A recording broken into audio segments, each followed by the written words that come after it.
Hello, ladies and gentlemen. Anytime you use that word, anytime you say ladies and gentlemen, you're either joking around or you're being a big phony, right? Ladies and gentlemen, trying to be nice. This episode of the podcast is brought to you by Ting. Ting is a mobile service company, a mobile cell phone company. How would you say that? It's not mobile anymore. Remember they used to call them car phones? Remember those days? Steve Maxwell, you know. I remember this. I remember that. They were hey, he's got a car phone. Look, he's got a car phone in his pocket. This guy's crazy. About as big as your arm, man. Yeah. They used to be car phones. They were car phones before they were mobile phones. Ting has it set up so that you pay for what you use. What they do is they take Ting buys time on the Sprint backbone. So you get the exact same service you'd get with a major carrier like Sprint, but they do it their own way with their own rates and their own deal. And their deal is they don't have any like, oh, you get 100 minutes a month or 200 minutes a month. You just pay for what you use. And in that method, you would be surprised. 98% of people would save money with Ting. They have no early termination fees and no contracts. So they cut all that nonsense out. And I honestly think that that's going to be the future. I think that all that stuff about contracts and it's a scam, and they rope you in, and they get you in debt. Like when you buy a phone from a normal carrier, say if you buy an iPhone and you sign up for a 2-year contract, you buy an iPhone, you're not really buying that phone. You're buying a piece of that phone, and then the rest of it you're paying off over a long period of time. That's why when you want to leave, they hit you with this big cancellation fee. Ting says, you know what? Fuck all that. Let's just cancel all that nonsense. Let's stop doing that. Sell people the phones for what the phone's worth. Sell it to them at a reasonable rate and give them very reasonable rates for their service itself. 98% of people would save money with Ting. That's pretty crazy. $21 the average monthly bill per device for Ting customers. I know almost everybody pays more than $21 a month for cell phone coverage.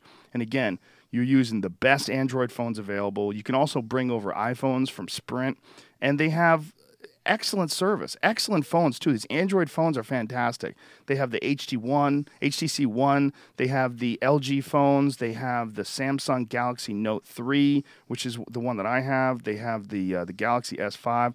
All these killer phones and a killer rate, and you can't go wrong with it. And if you use Rogan.ting.com, that is the website. Go there. You will save $25 off your first device from Ting. So that's Rogan.ting.com. Go there and save money and be a part of an ethical company. And that's one of the things that I really appreciate about Ting. They've done all this on their own. They also, at their 2-year anniversary, they slashed their rates.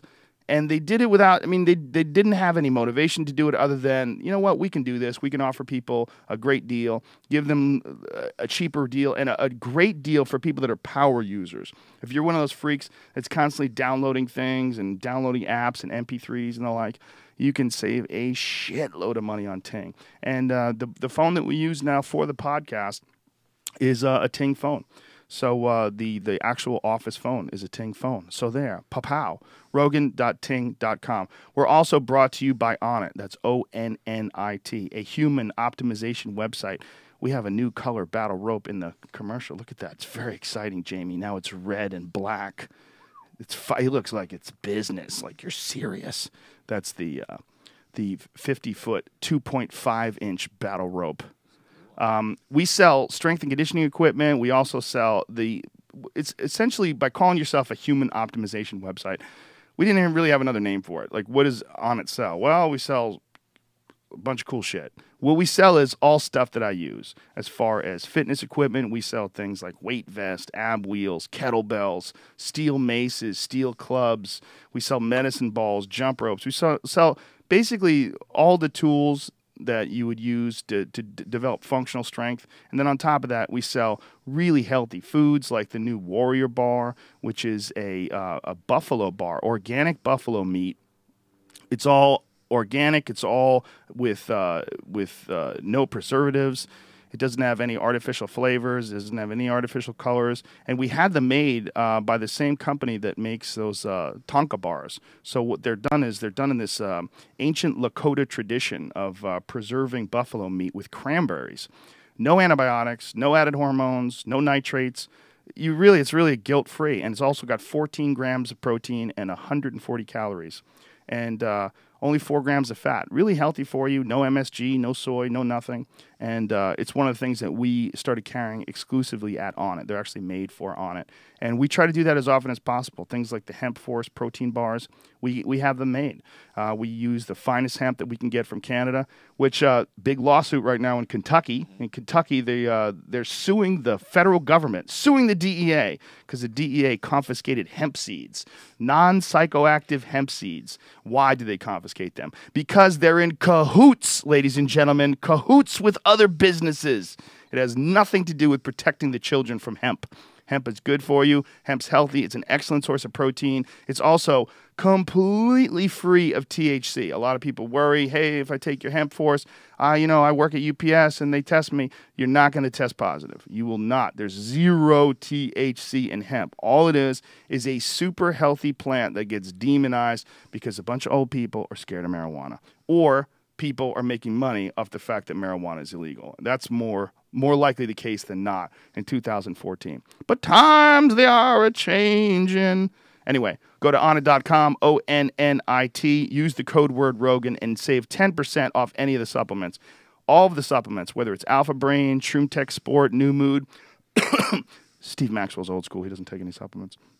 All the supplements come with a 30-pill, 90-day, 100% money-back guarantee. This is all stuff that I use. It's all stuff that Aubrey uses. It's all stuff that we have found to be either beneficial, either in clinical trials. We did a double-blind placebo test of Alpha Brain with positive results. All the results are posted at onnit.com, along with the references for all the individual ingredients that are in Alpha Brain, Shroom Tech, and New Mood. All of it's explained, but again, 100% money-back guarantee. You don't even have to return the product. Just say, this stuff sucks, and you get your money back. All right, we don't expect that because we're selling you the best shit we could possibly find. That's it. Boom. Cue the music, young Jamie. Steve Maxwell is here. Use the code word Rogan at Onnit. Save yourself some money. Boom, boom, boom. The Joe Rogan Experience. Train by day, Joe Rogan podcast by night, all day. Yes. Steve Maxwell, my friend. Good to see you, man. Great seeing you too, Joe. If you see, ladies and gentlemen, I'm sitting here in a chair with no back. Note my perfect posture. I just received this, what do they call these things? Ergonomic? Besides gay. Don't say gay, because a lot of people call it like a Seiza chair, the Seiza position, yes. the samurai position. Yeah, it was supposed to promote good posture, because I always find myself leaning in these chairs cracking and trying to find so this is it makes you actively keep your back in a straight line, right? Is that the idea behind it? That's the idea. The chair is like the new cigarettes these days. Yes, that's what they say. Sitting is the new smoking. The new smoking. Well, so many people when devastating. If you have bad posture and you sit in your chair, you really are putting tremendous stress on just a few of the parts of your spine, like a few of the discs, and those discs oftentimes can rupture. They say that people get herniated discs from wearing a wallet. If you have a wallet in your pocket, like say if you're a cab driver or something, and you sit down all the time on a wallet, you can get a herniated disc from that. Well, think of the uneven pressure. Imagine your hip totally. Imagine wearing a shoe, right, with one heel higher than the other. Yeah. Right. Well, it's sort of the same idea, where you're sitting with one part of your hip above the other for years. Yeah. And of course, it's going to, the stress of just being so imbalanced is going to take its toll on your body. It's interesting because most folks would never think that could be possible. You would just think, well, it's not hurting. Your body's fine. It's not going to get injured. But your body's kind of it's all pliable and stuff. Someone tried to explain to me that everyone has sort of a boundary on how flexible they can be. And I was listening to this guy talk about this. Well, so he was kind of dismissing some folks, because I'm flexible. It was some folks just aren't that flexible. You just happen to be naturally flexible. I'm like, man, I don't know about all that. I really don't think I'm naturally flexible. I just went through a lot of pain. I forced myself to stretch in really painful positions for, 30 seconds at a time, rest for a minute, 30 seconds at a time. And when I'm down there for those 30 seconds, that's hard to breathe. You're experiencing pain. It's that fucking, a lot of people just aren't willing to do that, But that's just another example of how the body is kind of pliable. It's pretty pliable. I mean, you couldn't have a lot of these body realignment techniques that work so well, like active release technique. I'm most familiar with Rolfing. Have you ever heard of this? Yeah, we talked about it last time we were here. Yeah, I mean, it saved me. Yeah. I can't tell you the horrific injuries that Rolfing helped me get over, from both wrestling, jiu-jitsu, and so forth. So if the body is very malleable, very, very pliable, and can be moved if a person knows, if the practitioner knows how to do it. Yeah, I went to Rolfing at the suggestion of one of the guys from my jiu-jitsu class who had a bulging disc and dealt with it with Rolfing. And he went to this guy, but the guy was really wacky. Well, they can be a little strange, some of these bodywork types, This guy was very wacky. He also believed that Bruce Lee could kill people with one punch. And he kept telling me this, that, Bruce Lee, could kill people with just one punch. I go... Especially if it was a 3-year-old kid or something. Yeah, if it's like fucking, a baby or something, you could probably kill him with one punch. Like, people have died with one punch, but it's not normal. When a guy kills a guy with one punch, like this idea that he's got like a gun in his hand and he just shoot people. So this guy was a little wacky, and he had some very interesting ideas about what he was doing. Like he would push down your ribs and think it would release your neck, and I wasn't exactly sure if there was a lot of logic. Well, there may be something to that, Joe. Because of the way the connective tissue spirals through the body. How does that work? There's. Have you ever seen, what do they call that? The plasticized man that exhibit where they Body Works. The Body Works. Amazing. You ever see the fascial part of that? Yes. How the guy ever figured out the chemicals to use to dissolve away all other tissues and leave the one intact that he wanted is just mind-blowing. But anyway, it's just like, it looks like DNA strands all spiraled up. So really, truly, your ankle bone is connected to your neck bone. And if one part of your body is out of alignment, right, or stress or immobilized, it can cause some problems in other areas of the body. Well, this guy would like push down on your ribs with his elbows, like to loosen up things in your back. It'd be unbelievably painful, just digging his elbow into your ribs and moving things around. And then he'd have you stand up and he'd look at you, see if you're leaning to the left or leaning to the right and where your posture is. I don't know about all that, but when he got down to business on your back and would break, you want to tap out. I mean, it's really bad. It's pretty bad. It's pretty bad. But boy, when you leave, it's like everything is just kind of moving better, and you feel taller. Yeah, well, I don't ever feel tall. I'm short. So are you, pal. But I'm pretty sure. But I definitely felt looser. I felt like more relieved, and I think that there's a lot of folks that go out there. And they hit the gym, they lift weights, they'll do jiu-jitsu, do all these different things, but they never get massaged. And I think they're doing themselves a huge disservice. I've said that to many jiu-jitsu guys. Like, if you can, just at least once a week, just go to one of those Thai massages and have one of those people work on you. Or if you can, go to a real good sports medicine place and have someone do some deep tissue on you. Makes a world of difference. Well, I mean, think about the nature of the sport, right? You're basically trying to hurt each other as much as possible. Yeah. You're trying to inflict as much pain or choke the guy to sleep. Yeah. So, I mean, for sure, it takes a toll on the body. And you have to do these things in order to keep yourself in alignment, because there's just no way you can do heavy combat sports like that without suffering. So you're going to definitely get knocked out of alignment, have things move that shouldn't be moved, and you need someone to kind of put them back in place. And a lot of times you can't do it on your own. Yeah. I mean, the foam rolling and a lot of times mobility exercises work pretty good for that, self-treatment. But usually after a couple of days and that stuff isn't working, that's when you know it's time to get to a therapist to actually put stuff back in place for you. Do you ever work with lacrosse balls? Do you ever do any of that? I have, yeah. It's great. Lie on your back and then put the lacrosse ball under your back and roll like bridge on the lacrosse ball. Oh, sure. And also there's ways you can put the ball against the wall and like roll into your shoulders and your pecs and so forth and really release a lot of stuff. But sometimes that just doesn't work, and that's when it's time to get to the therapist.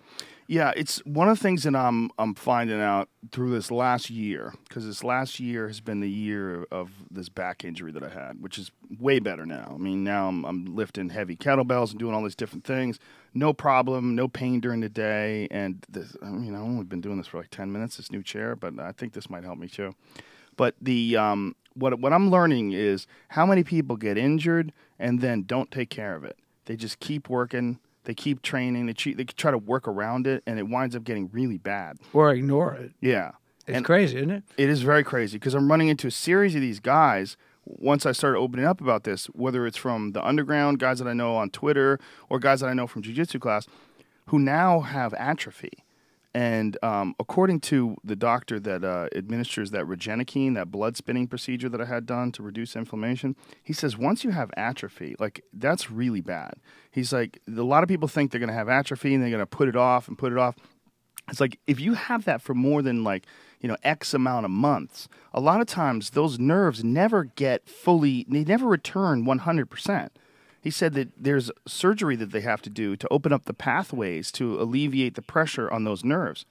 And if that doesn't happen, if you don't do that, like you run the chance of having permanent atrophy of your muscles and having permanent loss of function of your limbs. Well, it blows my mind how people just don't pay attention to their body. Like pain is a signal that something's wrong.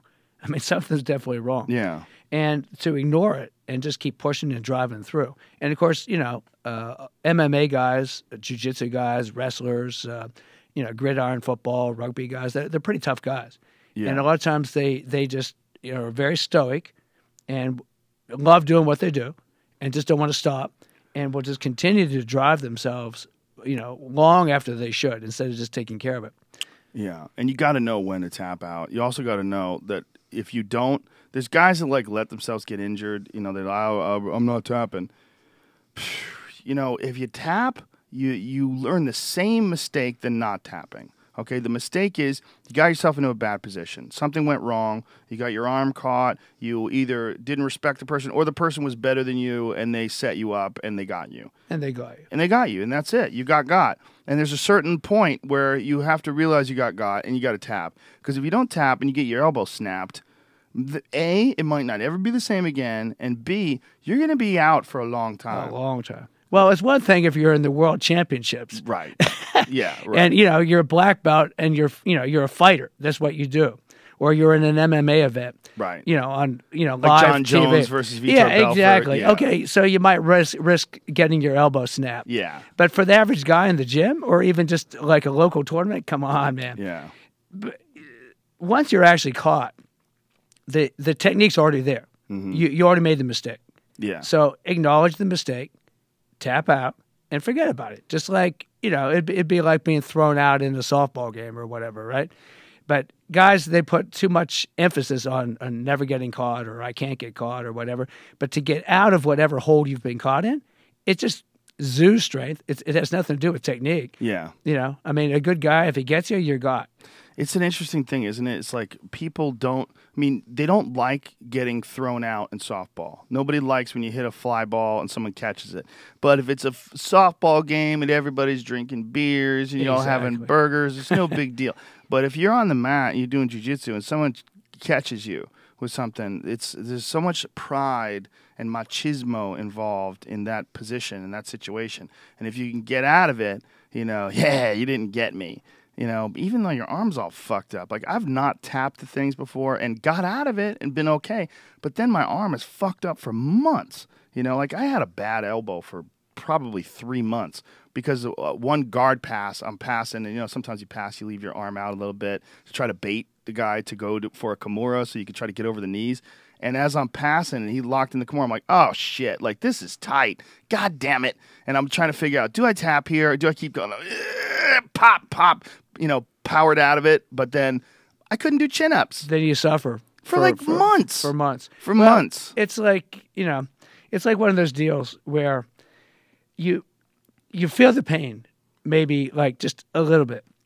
But the problem with something like jiu-jitsu or even wrestling sometimes, it goes from 0 to 100 in like just a brief blink. Like heel hooks. And then by that point, it's already too late. Yeah. So, the risk to benefit ratio, the idea, I got out of it versus not being able to train for weeks or even months just never makes it worth it. And that's one of the big differences as you get older. A guy my age in his 60s, no way, man. Tap early, tap often.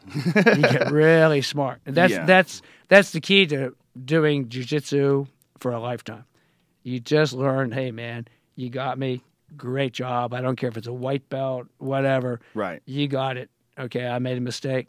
Good. Yeah, let's strong just white keep belt. playing, man. If you teach them the technique correctly and they get in the right position and, your arm is deep in their crotch and they got your thumb up and they're pulling on it, they got it, I mean, they might not be able to hang on to it because they're not familiar with the position.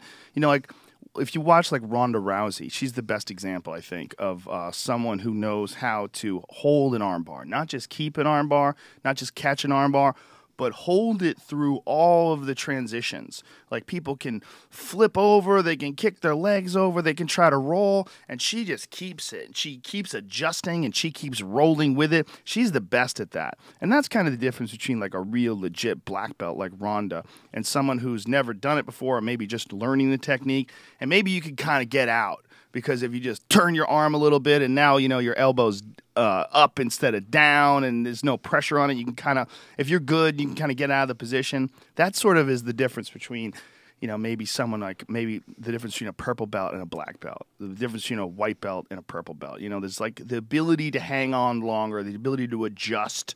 Because one of the beautiful things about jiu-jitsu is like, the exact opposite of something that is easy and predictable and like a Nautilus machine. Like a Nautilus machine is like you push that thing forward, it's going to go on the same track every time.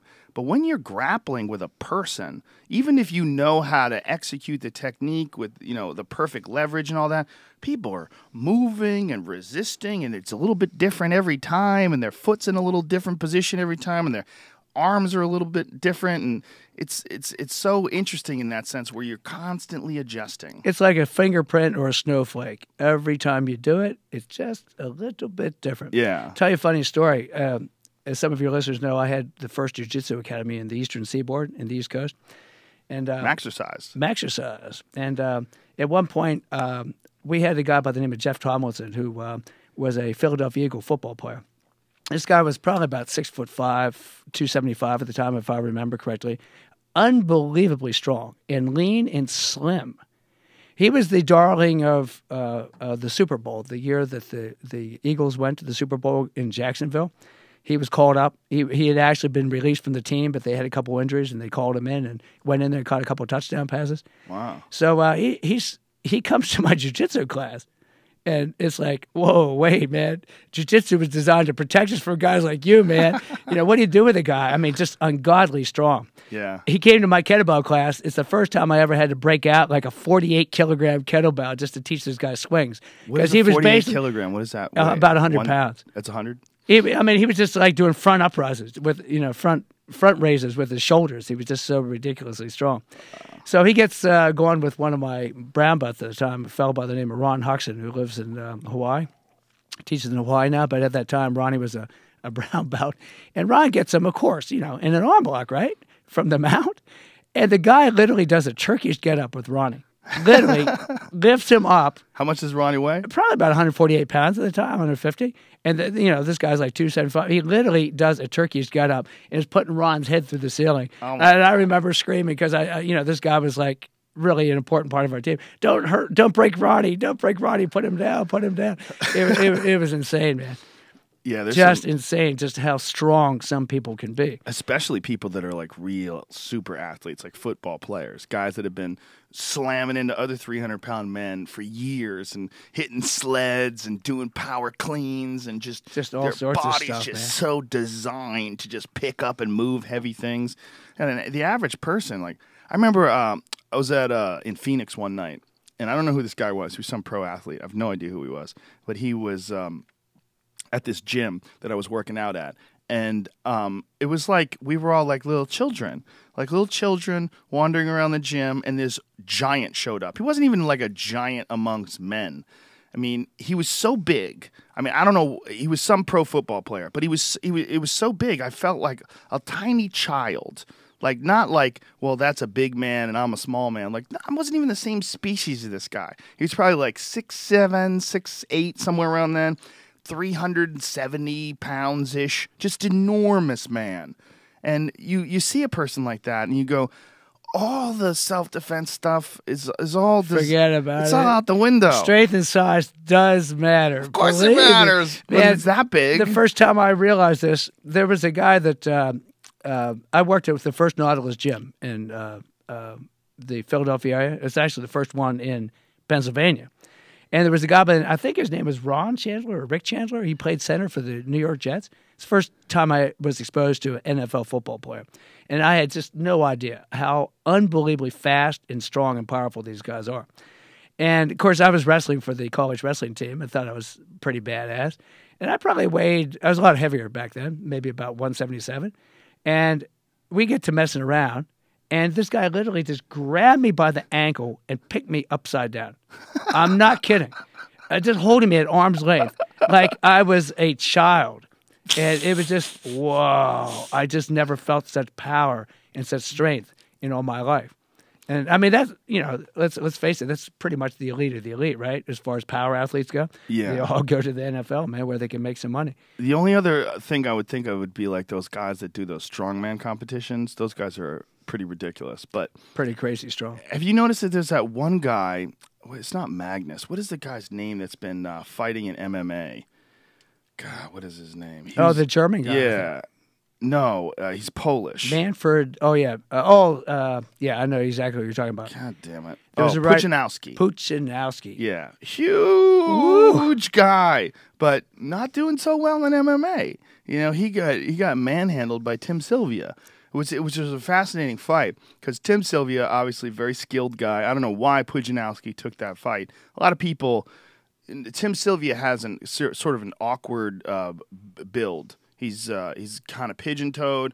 He's an enormous guy. Tim is, I think he's like 6'7" or something like that. Tim's a very big guy. But he's also got a lot of extra body fat on him. And you could pull the video up. There's a video of them fighting. And, Puchinowski it was just so outclassed. It was like, who let you fight a former MMA champion, a former UFC champion? Well, a lot of the times these guys they have a lot of confidence, and he is a real master at his particular sport. But that's where they make their mistake, thinking that somehow that mastery in one thing is going to make them better in something else. And okay, if I were to fight that guy, it would be a nightmare for me. Right, but when you get against somebody your own size and your own weight, everything changes for these guys. Look at him, and that's by the way, he's lost a lot of weight. He used to be way bigger when he was just doing strongman stuff, because when he was just doing strongman stuff, he was just all muscle. But Tim's a big fucking guy too, and Tim is really long and. Tim just beat his ass, man. Plus, he has the requisite skills, I mean, the skill set is everything in a martial art or a combat sport like that. Yeah. Skill will so often overcome just raw strength and raw power. No, 100%. Keep playing it. It's interesting to watch because Puchinowski is like so physically strong, but all that gets countered by the technique of Sylvia. I mean, if these guys were in a weightlifting contest, he probably might be able to lift twice as much as Sylvia, but he ragdolls Tim to the ground. What does Tim do? He just gets back up. Now Puchinowski's going to start getting tired. Very exhausting, taking a big guy down like that over and over and over and over again like that. And so disheartening if you blow your entire wad taking a guy down, and then he just springs right back up to his feet. And a lot of these guys, they just have no clue on just the endurance aspect of this game. No. There's nothing like it. There's nothing like the adrenaline dump. I mean, imagine it's like one of his first fights. He's in front of thousands and thousands of people. I mean, you get that adrenaline dump, and it just is so exhausting. Yeah, he turned purple like a grape as the fight went on. You start to see it now.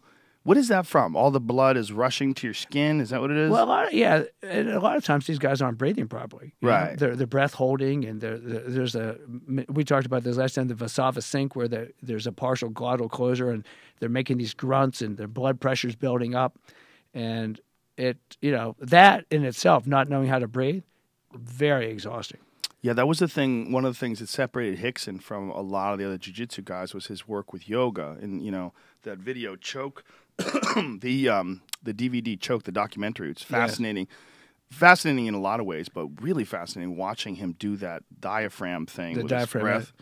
Right. His son Crone was on here, and he was explaining the diaphragm thing and talking about how much emphasis he puts on breathing in his training. That stomach churning is supposedly really good for digestion. It's like an internal massage for your organs and so forth. Yeah, it seems like it would be. The breath he was using is called breath of fire or bellows breath. But it's interesting, there's different in Ayurvedic medicine, which was the original medical system in the world. It's like a 5,000-year-old system of medicine. There's different constitutional types, and there's different types of breathing for each constitutional type. So for your listeners out there, not everyone should be doing that particular type of breath set. It can build up too much heat in certain constitutional types. Really? Yeah. There's 13 different pranayamic breath types, and they're all therapeutic. The breath is like medicine if it's applied properly for regaining balance in your body and your system. There's the vata, the pitta, and the kapha. And Hickson's a kapha, and that type of breathing system is fantastic for him, but wouldn't be so good for me. There's other types of well, how would you know who you... Well, you got to study this stuff. But what would make you different from him? Your constitutional type is set at birth. Just like, you've heard of ectomorph, endomorph, mesomorph. Sort of a similar classification. And there's different ways that if you want to actually find out online, you can Google this and find out what type of constitutional type you are. And then certain dietary, for example, for me, being a pitta, very heat, I produce too much heat, excess heat. Eating spicy food, for example, is a horrible thing for a guy like me. Really? Yeah. What is this based on? Ayurvedics. It was empirical evidence that, the ancients weren't stupid. They didn't have our technology, but they did have the power of observation. And these people, just imagine how they figured out herbal medicine. Right. Which is around a long time before the pharmaceutical companies. So what would I Google if I was trying to look this up? Just Ayurvedic medicine, Ayurvedic, and then look at the dosha types, or DOSHA, dosha. And there's online tests that you can take.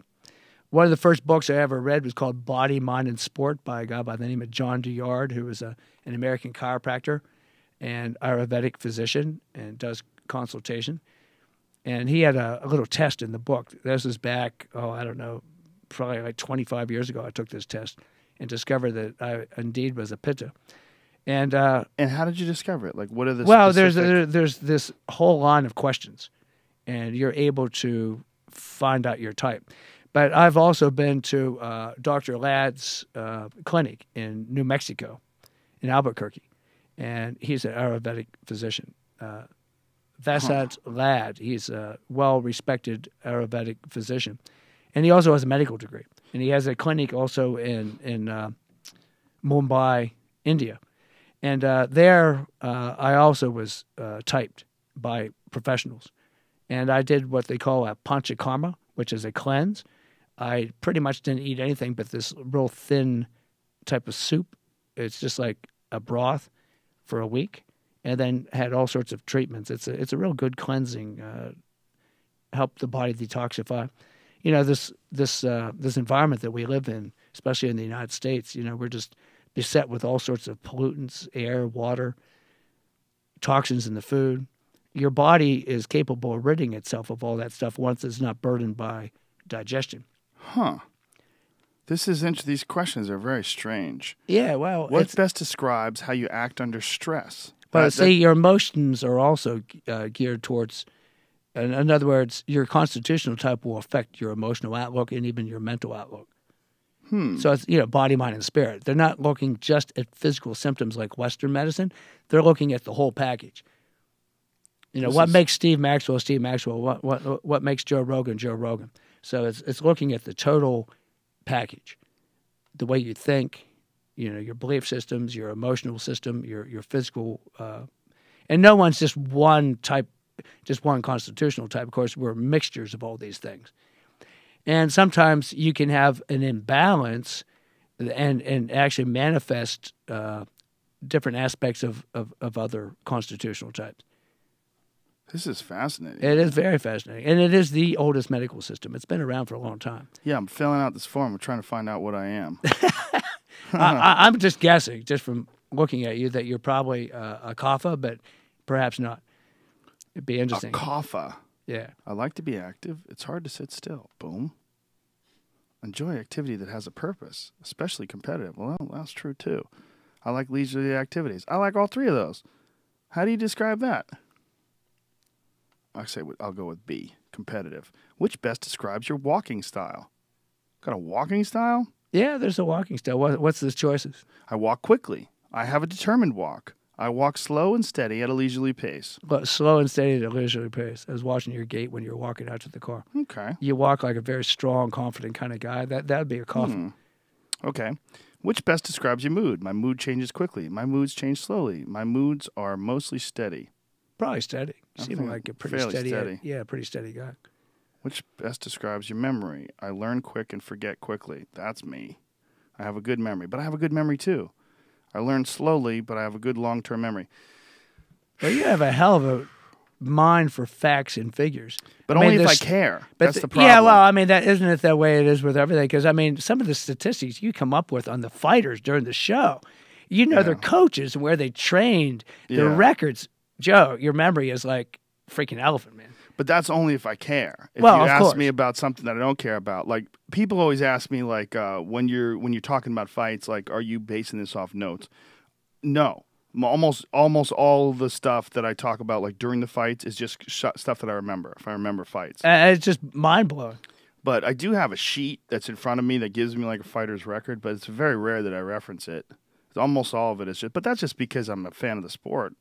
But if you ask me things about, I don't know, the Oliver North trial or something like that, you know. But I mean, you know, your mind only has but so much capacity. Yeah. So, I mean. Organization. What best describes your organization style? I'm good at getting things started, but not at getting things done. I'm very organized, and I can focus on a project from start to finish. I need help getting things started, but I am good at seeing things through to the finish. I'm none of those things. Well, sometimes, you know, sometimes you can be all those things in different situations. Yeah, all right, we'll just go with A. All right, congratulations. You finished the quiz. Wait a moment while we get your results. Okay. Be curious. I mean, there's so many different tests for this hour of anything. What the fuck am I? Come on. What's with the... Come on. I'm trying to come up with the answer. Okay, this is indicative of a Veda type. This is indicative of a Pita type. This is indicative of a Kapha type. This is indicative of a Kapha type. This is indicative of a Pita. I got all of them, man. You're a Pita Kapha. I'm all of them. They vary. Well, everyone is part of each one, but you're going to be predominantly one or the other. It doesn't say, though. But there's much more in-depth tests. So this sucks. It might have been through all this. Might have been a bogus test. Well, yeah, it's probably some westernized test, right? Yeah. I mean, some American version of the ancient tests. Obviously, it's in English. The translations are probably a bit funky. I was actually typed by a professional in the profession, and I found it to be quite true for me personally. That's interesting. So you went to an actual specialist to do this? Yeah, I did. And when you find out your body type, or you find out there's a dietary regimen that goes along with this, and there's even exercise that's more beneficial or less beneficial for different types. And is the idea of balancing yourself? Yeah, you want to keep as balanced as possible, and you have to be very careful with imbalances. This is what manifests all sorts of illnesses, diseases, and so forth. So food choices and exercise choices. Like, for example, I mentioned spice for me is just a terrible thing because I don't need to produce any more heat in my body. Excess heat would cause my joints to deteriorate and cause osteoarthritis and all sorts of stuff like that. Really? And that can be caused by spicy food? Yeah, by excess heat in the system. That's great, but I didn't know that spicy food actually does generate heat. Creates inflammation. Oh. But see, for certain dosha types, like the Vata or the Kapha, it can be quite stimulating. They need that. Well, what type would be the type that eats a lot of hot food? Well, Vatas, for example, are kind of skinny and they have an asymmetry to their body. So that can be really good for them to help energize them. For a Kapha, they tend to put on weight, unwanted body fat and weight. And sometimes the more spicy type foods would be good for helping rev up their metabolism, like the chilies and that type of stuff. That's been shown to... Well, and they even put that in some of the fat loss formulas. Maybe you guys actually sell one of those fat loss formulas with your... you don't have any fat burners on your thing? I don't believe in any of that shit. Well, I really have a coffee's problem. your best to me. Coffee? Yeah, I mean, just your caffeine. Well, I just think that way out, that everyone's looking for fat burners, it's this one pill fix thing to a very complex issue. The excess body fat issue is a very complex issue. It's very complex. I mean, very emotional with a lot of people. Sure, and there's so much going on. So much going on. Yeah, and the idea that you're going to fix that with a pill. With a pill. But see, that's one of the problems I have with a lot of supplements. I know you sell supplements. I'm not. And there was. No, I want you to speak as freely as possible. There was a time when I had like almost a $300 a month habit. Seriously, a couple things that I've come to the conclusion. Once I stopped, I didn't notice a damn bit of difference. Right. But there is a difference between just trying to go for general health and trying to maximize your potential as a competitive athlete. Mm-hmm. When you're trying to maximize your competitive potential, okay, maybe this might give you like a 1 or 2% edge or something, or 3%. But if you're elite, that's maybe all you need to be a champion or win the worlds or something like that. Yeah, that's one extra punch landed, one extra takedown defended. Yeah. But for general health, there's not an animal on God's earth that needs supplements. If you think about it, nature provided everything that every animal on the planet needs. Mm-hmm. Think of like how strong a bull gorilla is, or a water buffalo, or a lion. Everything they need is provided by nature. Right. And us as the highest form of animal on the planet, what makes us think that God didn't provide the stuff, or nature didn't provide for us? People have to be willing to eat it, and they're not. They want to, TV dinners and nuke their food in the microwave and so forth. And we were talking about how the damaging sugar is last time, and how delicious it is, and and these fast food manufacturers, they're pretty insidious. They know how to draw up a taste that is almost literally irresistible. Some people even say addictive. Well, it's certainly addictive. There's sugars in certain foods and certain fast foods that sugar's been shown to be one of the most addictive foods you could ever eat. Oh my God, it's like freaking incredibly crap. Addictive. But the problem is when people are taking a lot of supplements, somehow they have a tendency to think that it's okay to eat that stuff. Oh, yeah, and there's a lot. See, they feel that somehow they're getting it in their pills and their potions, they're covering their bases, and their powders and all that. And there's a lot less desire to go out and eat a proper. They don't have the incentive to go out and eat a really good diet. I do online personal training and diet fat loss programs. I'm shocked when I see the food logs of some of the guys that send it in. There's no raw fruits or raw vegetables on their menus. It's like, wow, how can you not at least have some? Yeah, there's a lot of and folks it's all out there. Cooked, prepared foods, canned, bottled, stuff in plastic wrappers. It's like, wow. But that's what's happened to us in modern society. So, yes, probably there's no real harm in taking supplements for regular people. Well, there's certain supplements that you're just not going to get the right amount with foods, like fish oil, like omega-3 fatty acids and things along those lines. Like you would have to eat a shitload of fish every day to get the proper amount to reduce inflammation, to increase cognitive abilities, to help muscle growth. There's a lot of benefits of fish oil that's been shown, and it's incredibly difficult to get that amount of fish oil just from eating fish unless you're eating salmon, fatty salmon all day. Or getting fish that isn't polluted with mercury and all that crap. I had a problem once. I went to a doctor. I get blood work done just to see where I'm at and check to see if I'm healthy. Make sure there's no issues in advance. And doctor told me that I had arsenic in my body, and I was like, "What? Like I'm being poisoned? Like what are you talking about?" He's like, "It's very low level. Do you eat a lot of fish?" And I said, "I eat sardines. I was eating like a can of sardines a day, sometimes 2 cans a day. I love sardines." And he was like, well, stop doing that because sardines live at the bottom of the ocean and they collect a lot of heavy metals and a lot of pollution. And I stopped and it was gone. But I was getting arsenic poisoning from sardines, which is crazy. It's a shame because sardines are delicious and they're a great source of sulfur amino acids, which, has been tied into anti-aging. So it's a shame, but our food sources are being ruined on the planet. Slowly but surely. Slowly but surely. So there's no escape from it. But that's one reason why I like to do the fasting. Or remember, I mentioned the panchakarma, this detox thing. Mm-hmm. Your body is able to throw a lot of these toxins off under the right conditions. How much water are you drinking a day? I don't even measure it, Joe. I just drink when thirsty, pretty much. So you don't have a big jug that you carry around? No. I think a lot of that was overplayed because, I just don't think it's all that necessary to drink all that much. Yeah, when people say it's a weird thing. Like they say you should have X amount of glasses of water a day or a gallon of water a day. Like what is that based on? I have no idea, but I do know that one of your best sources for hydration is with raw fruits and raw vegetables. And when you're getting a lot of this type of plant stuff, you're getting plenty of hydration. Right, from fruits and vegetables. Now, if people that don't have any of that stuff, yeah, they probably do need to drink a little bit more.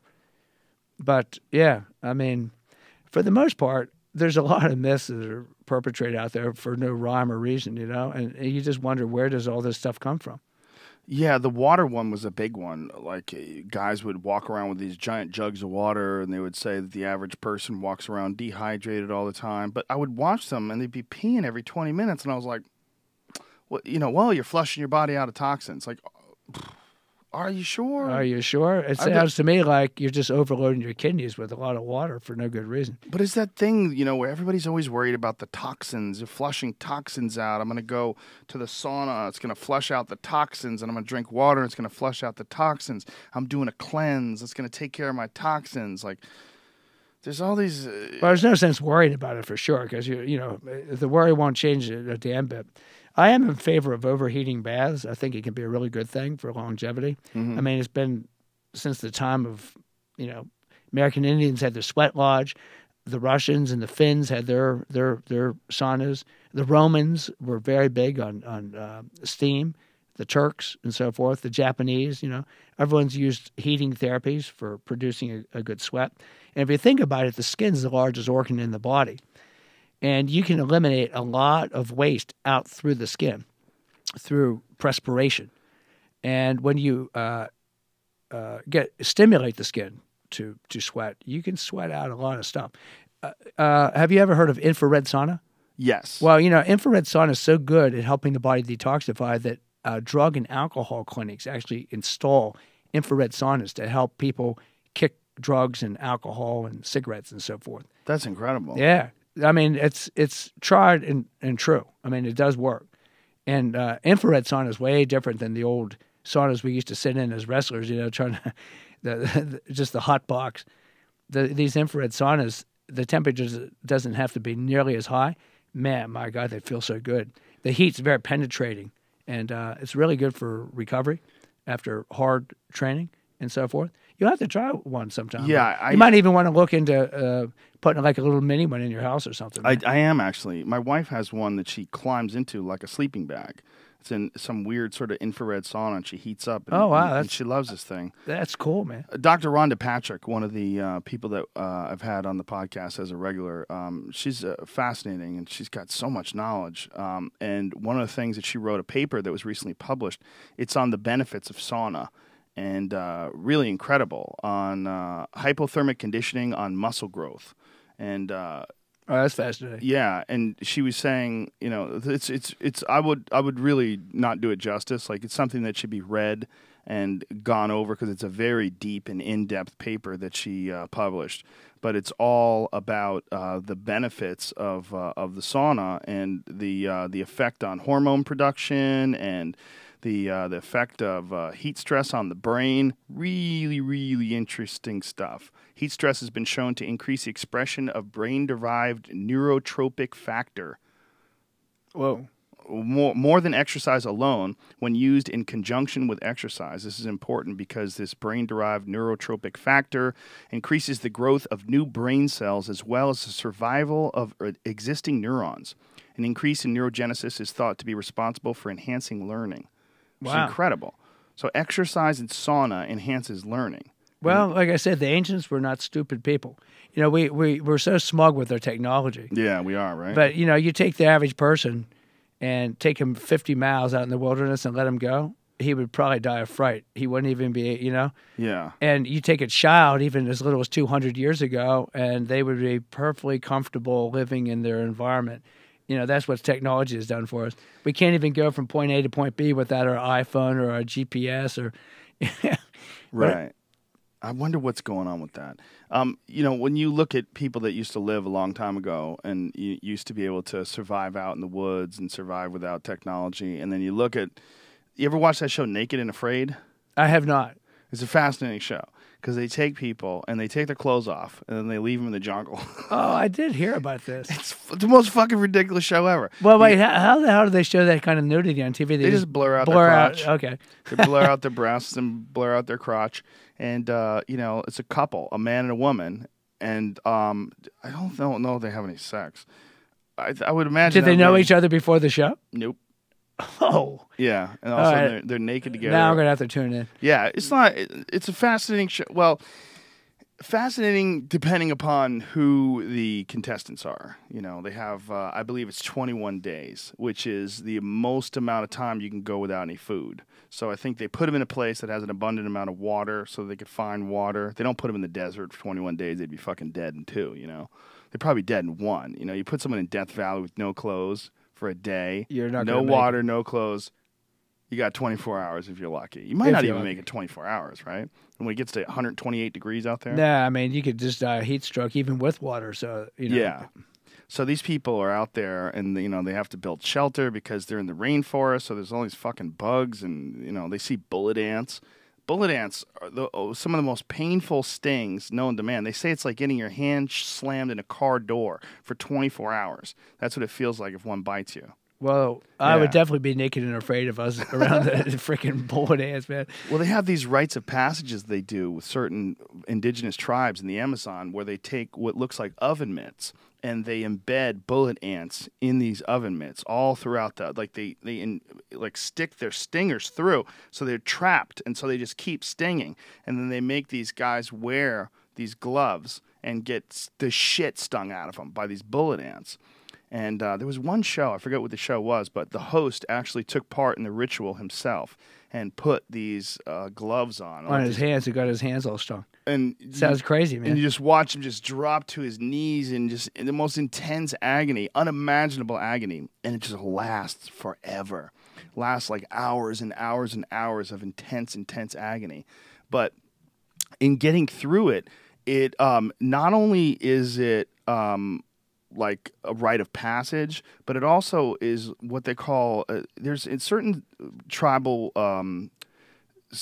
cultures where they do not have access to psychedelics. So this is like a psychedelic kind of thing because the neurotoxins and the venom kind of puts you in some kind of altered state. There's a little bit of that, and there's also your body develops so much resistance to all the venom that there's probably some sort of a serotonin boost, and there's things called they're called there's certain rituals where it's not called a psychedelic. It's called like an ordeal poison. An ordeal poison is like what tribes where they don't have access to psychedelics, oftentimes they come up with these rituals based on poisoning. So they'll give someone a poison that gets you to the brink of death. Like gets you you're sweating, you're dying, and then it releases you when your body processes it. Like the ayahuasca almost. But not, because ayahuasca is not poison. I see. Ayahuasca doesn't harm you, and in fact, ayahuasca... Well, it does produce that vomiting, that severe vomiting. Yeah, but that's just because it's disgusting. It's vile. It's just a gross... and you're taking all this plant matter, and it's just a horrible, foul taste, and purging anything that might be in your stomach. But the active ingredients in ayahuasca, not only is it not toxic, but it's also one of the most transient drugs ever exhibited or ever observed in the body, because of the fact that it's a normal human neurotransmitter. Your body knows how to process it, so your body just can bring you back to baseline very quickly. I bought some of that stuff one time. Ayahuasca? Yeah, I was going to do it, then I got scared. Well, I read where you really should have a shaman that really knows this stuff. Yeah. And I thought, you know what if I had a bad trip in this stuff, man? Where were you? But I was living in my camper van at the time out in Arizona, out in the middle of the desert. How long ago was this? And that was like, about 3.5, 4 years ago. And I had read about ayahuasca from Stuart Wilde, who said that this is where the spiritual teachers got to go at some point, once you've reached a certain level. And he was talking about ayahuasca, and I thought, that sounds really fascinating. And it was ridiculously easy to buy over the internet and have mail ordered right to my P.O. box. So was it a fully brewed mail? No. It was just the plant matter, like the dried herbal stuff in a sealed plastic bag. And then I looked at it, and then I read about the processing, and I thought, you know what? I probably should just wait on this and just do it. Wait till someone that really knows what he's doing. But they have those ayahuasca trips that you can take down in Brazil and even in Mexico. We're thinking about starting a treatment center in Peru. Because my partner wow. From On It, Aubrey's been down there so many times, has worked with these guys so many times.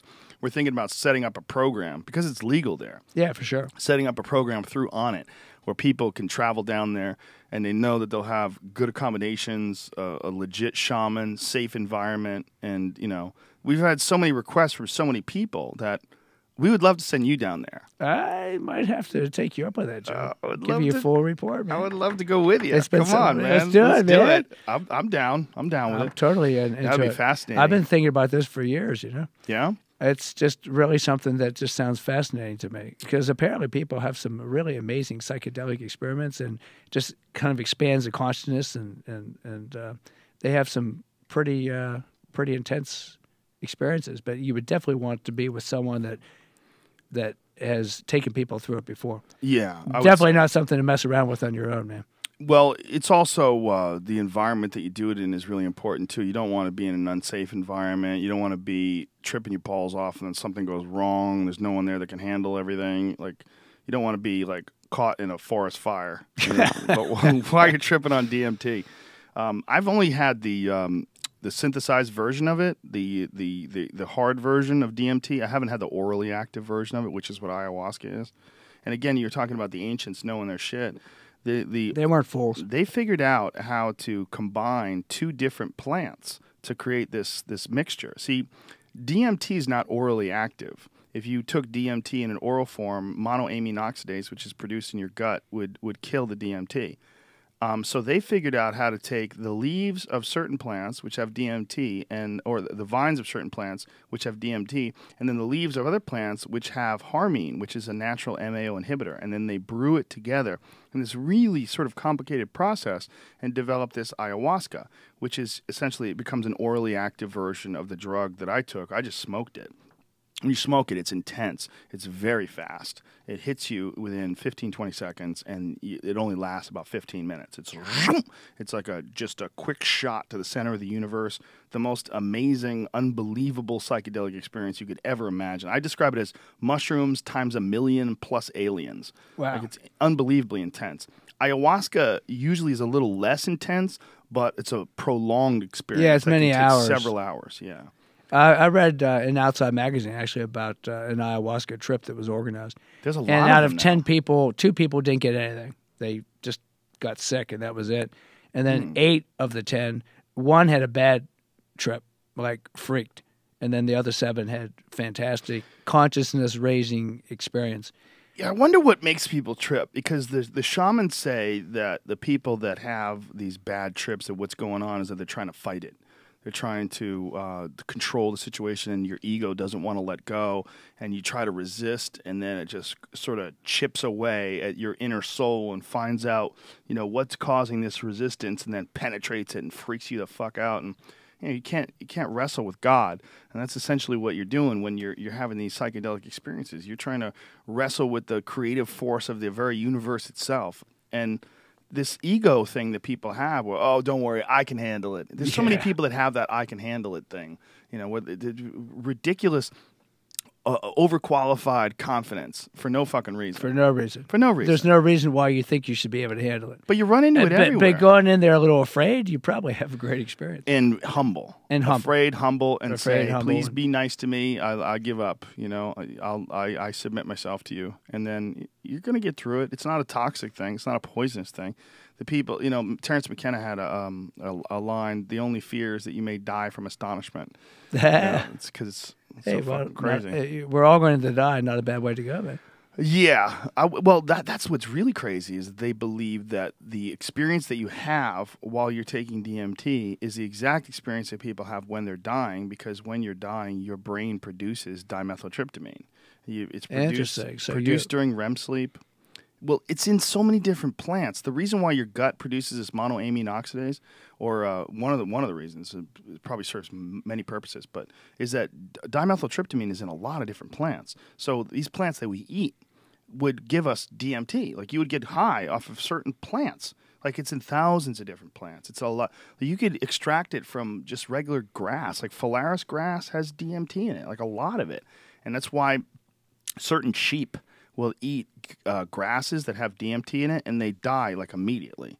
Like you'll find them like in the fields. They'll run across a patch of grass that has DMT, and they're bink, legs up, little feet twitching. So, like, what might be toxic to a sheep, not so much to a human. Not at all.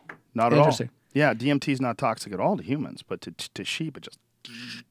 Wow, that's pretty fascinating Yeah, stuff, man. kills them. Don't be a sheep. But you know, going back to, excuse me, what we had mentioned earlier about the ancients not being stupid. You know, that's basically what Ayurvedic medicine was based on in India. I mean, these people had amazing powers of observation. And this is, you know, pre-science. Right. We put so much faith in science. But, you know, sometimes you have to think about these so-called studies, you know, with the agendas and so forth. And well, there's definitely a lot of that, right? And, you know, of course, you know, some monetary incentive. How many times have we seen drugs being totally promoted only to find out later when they're recalled, like all these horrors, you know, like thalidomide babies back in the 70s or whatever. Horrible. I mean, but it happens a lot, man. Yeah. Well, less so now than it used to, but less still so now does than happen. it used to, but it still happens. Well, there's more transparency now than ever before, so it makes it much more difficult. But do you remember Guy Metzger, the UFC fighter? Sure. You know, he got a stroke from Vioxx. Whoa. Yeah, Vioxx. He was having arthritis issues with his knees. You know, years of martial arts training. Sure. A lot of guys have problems with their knees. They're very common. Chris Weidman recently had both his knees scoped, and before that, he had gone through Regenikine on his knees too. But he's had arthritis in his knees so bad, Weidman can't even pull his heel up to his butt. You know, and he's a UFC middleweight champion, and his knees are so stiff from all the years of wrestling and all the years of what we were talking about before, plowing through injury. Which is something that wrestlers are so accustomed to doing. No one's, in my opinion, no one's tougher mentally than amateur wrestlers.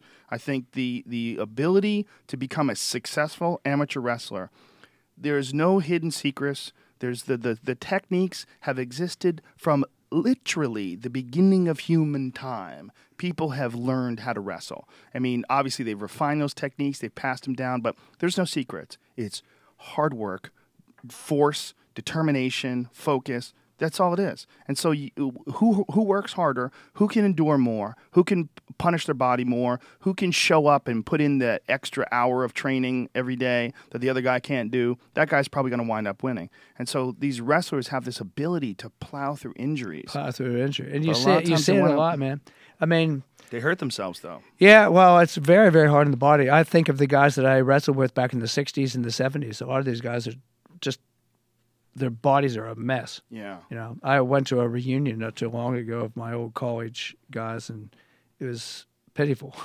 What's happened is, I mean, some of these guys were such studs, and wow, they just the harshness of the regimen, you know, they just kind of let themselves go. They didn't want to be bothered with that stuff anymore. Well, even guys that, you know, are still studs, but just their bodies are slowly giving out. That things are breaking off, the hips, the back. Mark Coleman just got a hip replacement, you know. Well, Dan Gable, the greatest wrestler ever. You know, he went through the Munich Olympics unscored on. That's insane. Imagine. Olympic-level tournament. And the Russians had swore they're going to find a guy to beat him. The guy went through the tournament without being scored on. Yeah, unbelievable performance. He was an animal. Poor guy, double hip replacement. I saw knees as well. I think his knees he needs to get his knees replaced as well. So I mean, but you know, sometimes you think like, was it worth it? I think when you ask a lot of these guys, you know, the glory that they had, they might say, yeah, it was worth it, because a long life of never having done anything. I mean, that's not a life worth living either, in my opinion. Yeah, it's a tough call because we're all going to die, and eventually all of our bodies will give out. And that's one of the things that I wanted to talk to you about, because you, early on in one of your early DVDs, one of the first ones that I got, which, boy, I don't know, when did you put out your first DVD? My God, I don't even know. It's been a long time, at least 15 years ago. I got one of the earliest ones, so you're probably about my age, actually. You're probably about 46, somewhere around that. Yeah. and you were talking about the aging process, fighting off the aging process, and exercising to fight off that aging process, and being conscious about doing that. And that's something that I think very few people do. They just work out to be in shape. They work out to stay in shape. But you were one of the first guys that I ever saw that was talking about it pretty actively on a DVD and teaching people strategies and techniques to fight off the aging process, not just through exercise, through manipulating your hormones, through certain types of exercise, and joint mobility. Joint mobility is so important because all the deadlifts and kettlebell snatches and swings in the world are not going to save you as you begin to get older. You got to keep that mobility work up. A lot of people don't understand what you mean by mobility. They get very confused with flexibility. They are related.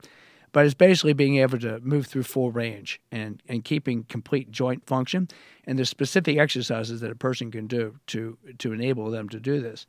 And it feels damn good, actually. And I've studied the Russian systems.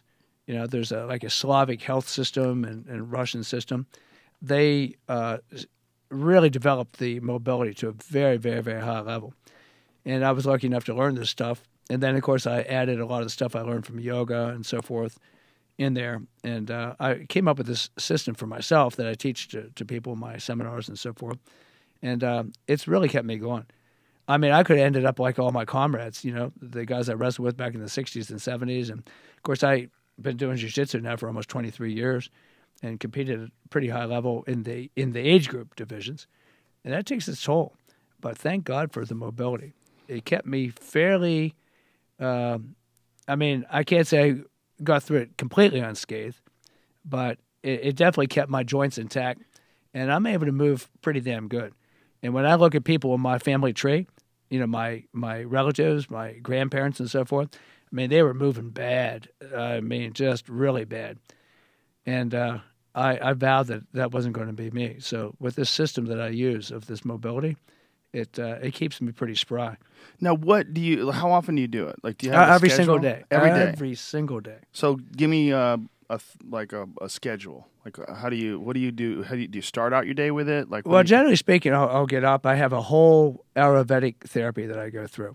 When you get up? Yeah, I'll scrape my tongue with a tongue scraper. This is there's a lot of stuff from the night sleeping all night. You know, you build up substances on the tongue. You'll be shocked at what you see. It comes off the tongue when you wake up in the morning. You know, obviously toothbrushing, head massage, and then head massage. Head massage. Do you do it yourself? Yeah. I also have like a special little scraper thing that you know, like little fingers that you really massage the head. Then I use a neti pot, N-E-T-I. Mm-hmm. It's an Ayurvedic technique where you rinse your sinuses so that you can breathe through the nose really, really well. Nasal breathing is really important. Then I do a dry brush massage.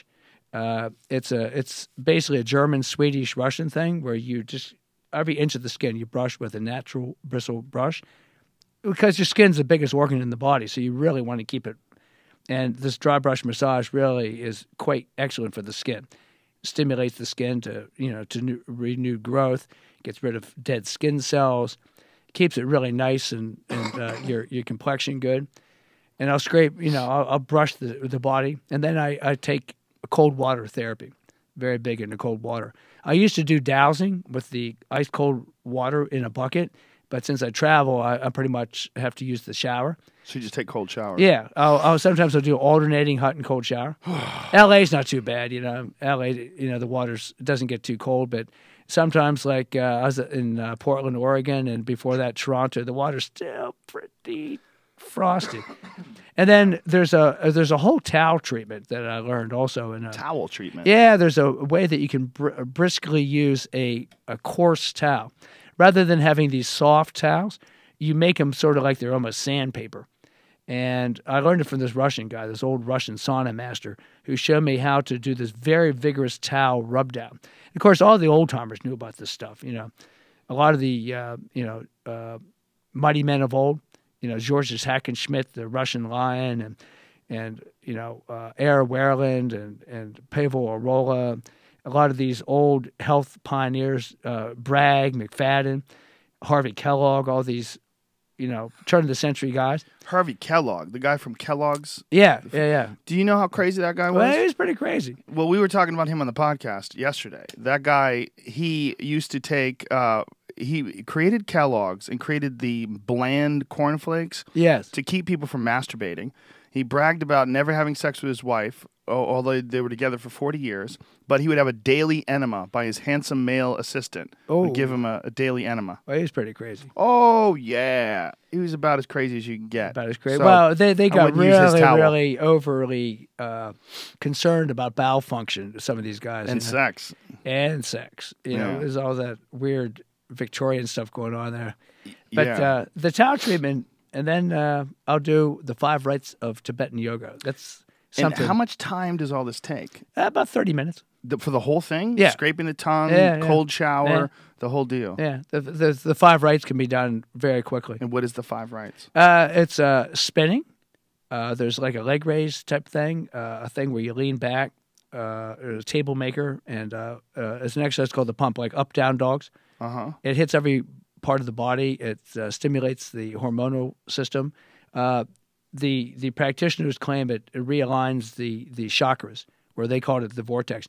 People can, if they want to Google it, they can download a free PDF. It's a book called The Eye of the Revelation, and they can read all about it. It was written by a British Army major that happened to be stationed in the northern territories of India and Nepal, and he observed these monks, these Tibetan monks, and how spry and how young they were, and how even these guys in their late 80s were able to bound up and down the side of the Himalaya mountains somewhat effortlessly. And he noticed and took great note of their exercise system, which was basically these 5 exercises every morning, along with the are you familiar with the prostration exercise? No. Where you sort of like lay down your stomach and prostrate yourself to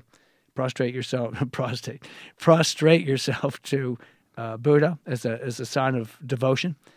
It's pretty tough little exercise. So what do? You lie on your stomach and you lift your legs up? And it's almost like doing an ab wheel. And it's pretty tough, man. And like one of the things that differentiates old from young is your ability to get up and down off the floor. Think about it. Like my mom, for example, I visited. She's not listening to the podcast, so, but I mean, poor soul. She's like almost 80, but she was bent over with her back to the side, front. I don't think she could get up and down off the floor. I don't believe she could. I think it'd be really hard. I don't think my dad could either. And he actually ran and lifted weights most of his life, but he didn't pay any attention to mobility or flexibility training. And he's still alive? And yeah. Do you talk to him about it? I mean, that's got to be weird when you got a son that's this health and fitness expert and you don't pay attention to it at all. It's just the way parents are sometimes. Yeah. I mean, they just don't want to listen to their kids. But I mean, that's what's in my genetic code. That's what's in my genetic trait. So getting up and down off the floor is really, really important. And a lot of people can't do it. When I used to run my gym Maxwell, I had a personal training studio in there besides my jiu-jitsu school. I would have people come to me that were only in their 40s that had a hell of a time getting up and down off the floor. Yeah, so people don't. I mean, we're grapplers, you and I. I mean, we're used to it. So most of the people we know, no problem. It's shocking, Joe, when you see what's going on out there. I mean, just utterly shocking. Every time I come from from being overseas and I come back to the States, I'm just blown away with the obesity and just the poor general health and just how bad people look. Do you think that's just the proliferation of sugar in the diet, corn syrup? I mean, all those things. Just the fast whole foods. Just the whole sedentary lifestyle. Sitting, majority of people spend most of the time sitting down. Think of it this way: imagine you work out an hour a day, which is a lot. Most people do not work out an hour a day. I think it's estimated that maybe 14% of the population actually works out at all, and they're claiming mowing the lawn and walking the dog is exercise, right? So really serious, hardcore exercises are few and far between. It seems like millions of people are doing it to you and I because they're the people we hang out with. Right. But most of those other people are not doing it. So let's say you do work out an hour a day, but then you're sitting most of the day, right? It's the new smoking, sitting. So you're sitting in the car to go to work. You sit at the breakfast table, then you sit in the car to go to work or the train or the bus. You sit at the desk all day, then you go to lunch, you sit some more. Go back to the office, sit some more. Sit in the car going home. Then you sit down on Facebook or you answer your emails or whatever. Then you sit down, watch some television, and then you're lying in bed. What's your body going to adapt to? 23 hours of pretty much sitting on your ass or sleeping in bed or moving. Yeah. For sure, you're going to adapt to that sitting. Despite the fact that you're working out, it's not enough. People aren't moving enough.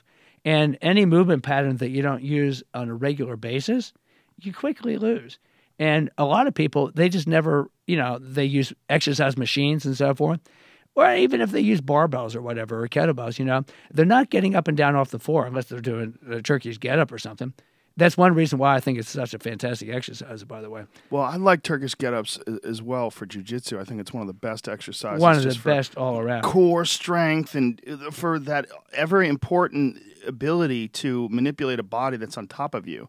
If you can, you can get a kettlebell and you can press that thing and then you could stand up while holding that kettlebell. That goes a long way to being able to get up from the bottom when someone's on top of you. But even just for the general population, I mean, just the ability to get up and down off the floor. Yeah.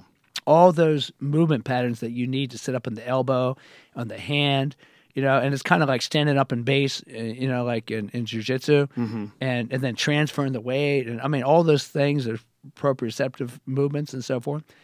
And I think it's really one of the funnest things you can do. But just getting up and down, even with your body weight, using like this prostration exercise, it's fantastic. It's really good stuff. What do you think about, have you ever seen Steve Cotter has this exercise that I got from him where you take two kettlebells, you lie on your back like you're doing a sit-up, you press them, and then you sit up with the kettlebells.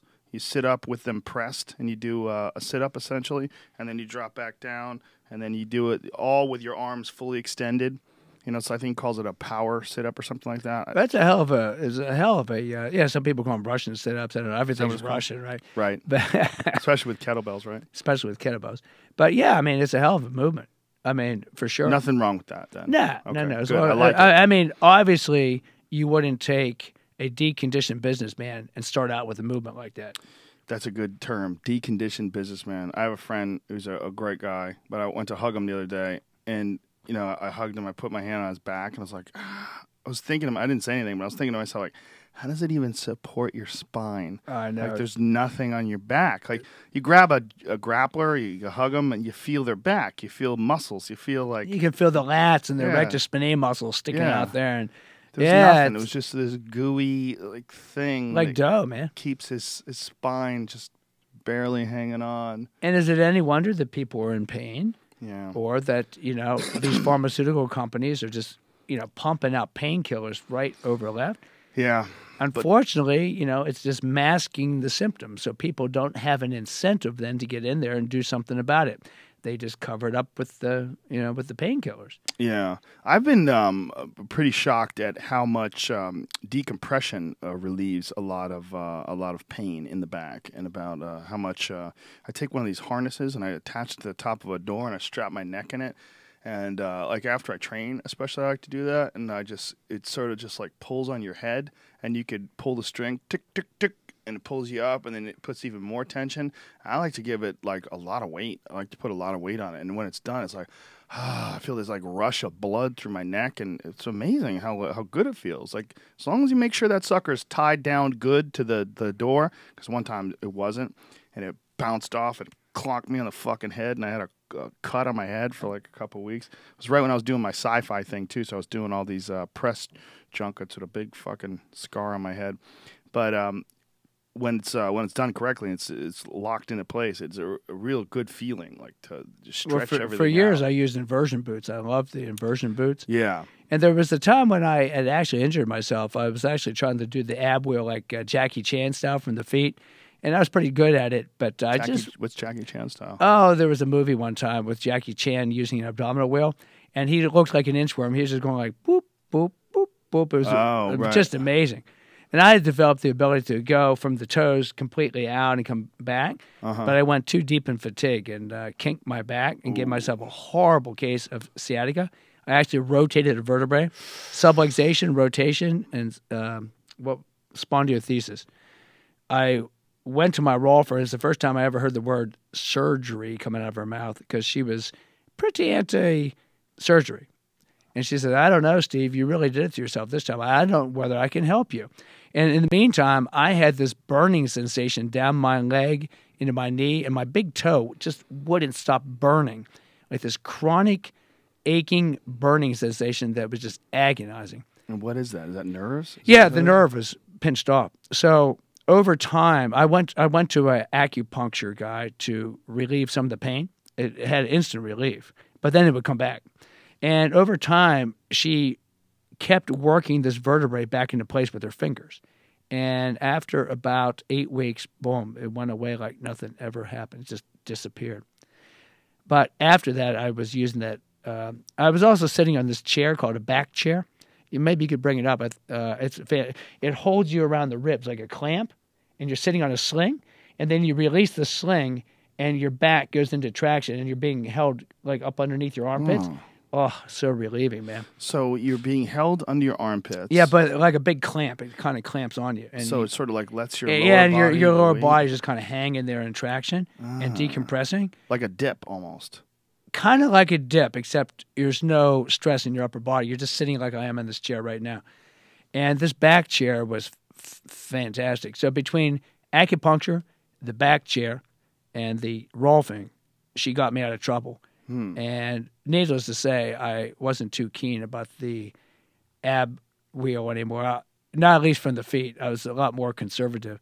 So, hanging leg raises. It's the same damn movement, except you're in suspension and your back is in traction. Right. Much safer exercise. So you were talking about the kind that you put your feet in the wheel? Like No. I was holding on like one of those little cheapy like this? $10 things. Like what he's doing right here? Exactly.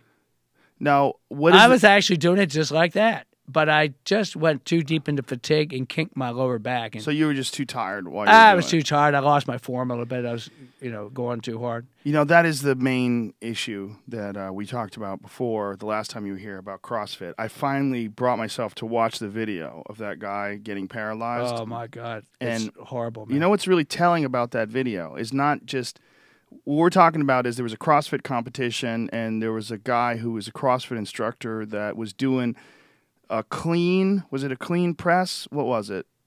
What was the exercise? I don't know. Anyway, he had the bar over his head, lost control of it, and it fell on the back of his neck. Yeah, no, I hadn't actually seen it. Was it a thruster or? I don't remember what it was, but my point is he was in competition with another guy who his body failed on him right before this guy.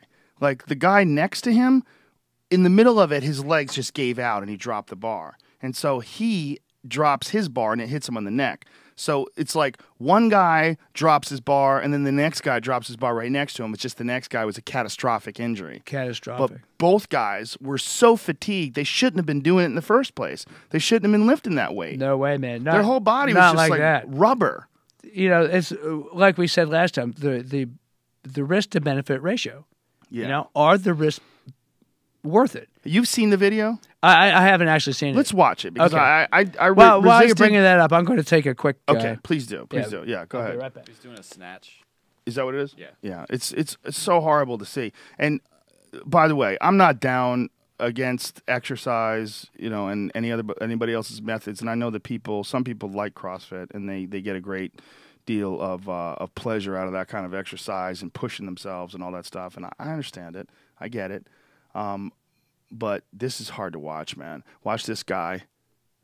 See? Oh, Jesus. Well, this is the guy that got injured. The guy to the right of him, on the right of the screen, he hurt himself right before this. See, he's got this, and then it just drops and hits his body gave out first, and then it hit his back on the way down. That's so awful, man. The guy next to him, to his left, there's another video where you could see a few moments before his body gives out, The guy to his left, his body gives out too, just in a different way. His legs just get, that guy there. See, his body had already given out, and his legs went rubber on him.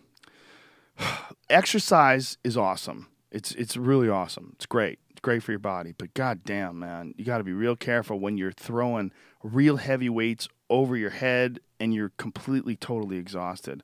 I just don't think it's the right way to do it. And listening to Steve talk about the importance of when you're doing these Olympic movements, like Olympic powerlifting movements, they're supposed to be done like very small reps, like 1 and 2 and 3 reps. These are like explosive exercises that are supposed to be done just for developing strength. I don't think you're supposed to do them at high repetition. I know some people get away with it. I know some people do it, but god damn, it just doesn't seem to be the right way to go. Take care of your meat wagon, ladies and gentlemen. The problem I have with CrossFit, most of it, is the same problem that I have with people who are vegans. They cannot shut the fuck up about being involved in CrossFit. They would just ear beat you to death about CrossFit. But in all fairness, with all objective thinking and introspective thought, when I first started doing jiu-jitsu, I couldn't shut the fuck up about jiu-jitsu. Yeah. So maybe it might just be something that, when people are excited about something. By the way, Jamie, you were wrong. The over-under, you said 35 minutes. We're now an hour and a half. Dude, I'm feeling great. This is fine. You know what's fucking a little bit painful is my shins. It's weird to have your shins pressed down. Maybe I'm doing it wrong. But my back feels great. It definitely feels better than I usually feel when I'm leaning up against the back of the chair. I'm usually trying to keep my posture straight, but I always fail. But with this thing, look at me, dude. Fucking locked down, son. Complete. Look at that. Straight line, kid. That's what you're supposed to be. Just like that. That's how you're supposed to sit. How many people actually have one of these fucking things in their office, though? You know the other thing they tell you? You should stand. You should stand at your desk. That's like, you ever go to a concert and you have to fucking stand? It's the worst. Standing sucks. It's not fun to stand. Standing at your desk, it would be so distracting. What about this? That's the same thing. Oh, it's a different one? It's the opposite. What is that? Now it's leaning. A kneeling chair review. Huh. Yeah, it's a different kind of... Or she's sitting on it wrong. Yeah, that bitch doesn't know what she's doing. Maybe she turned it around or something like that. Although, notice her spine is straight, though, somehow. It's not, humped, like the forehead or the kyphosis or anything. So, I mean, it's not as bad as maybe, slouching down, Right. So, if her chair was flat instead of, lean forward. Yeah. Because, I mean, it is possible to, lean in this manner and still keep your spine straight if you have to. You got to talk into the microphone, otherwise folks aren't going to hear what the hell you're saying. Yeah. Lean forward. Yeah, but the worst thing is to let your back do this and your head come forward. And that's what causes that permanent hump in the upper back. They call it kyphosis or dowager's hump or whatever. And so that leaning forward that she was doing in that chair probably isn't nearly as bad as... What is that? Whoa. Well, what the hell's going on there? I don't know, but look at that head.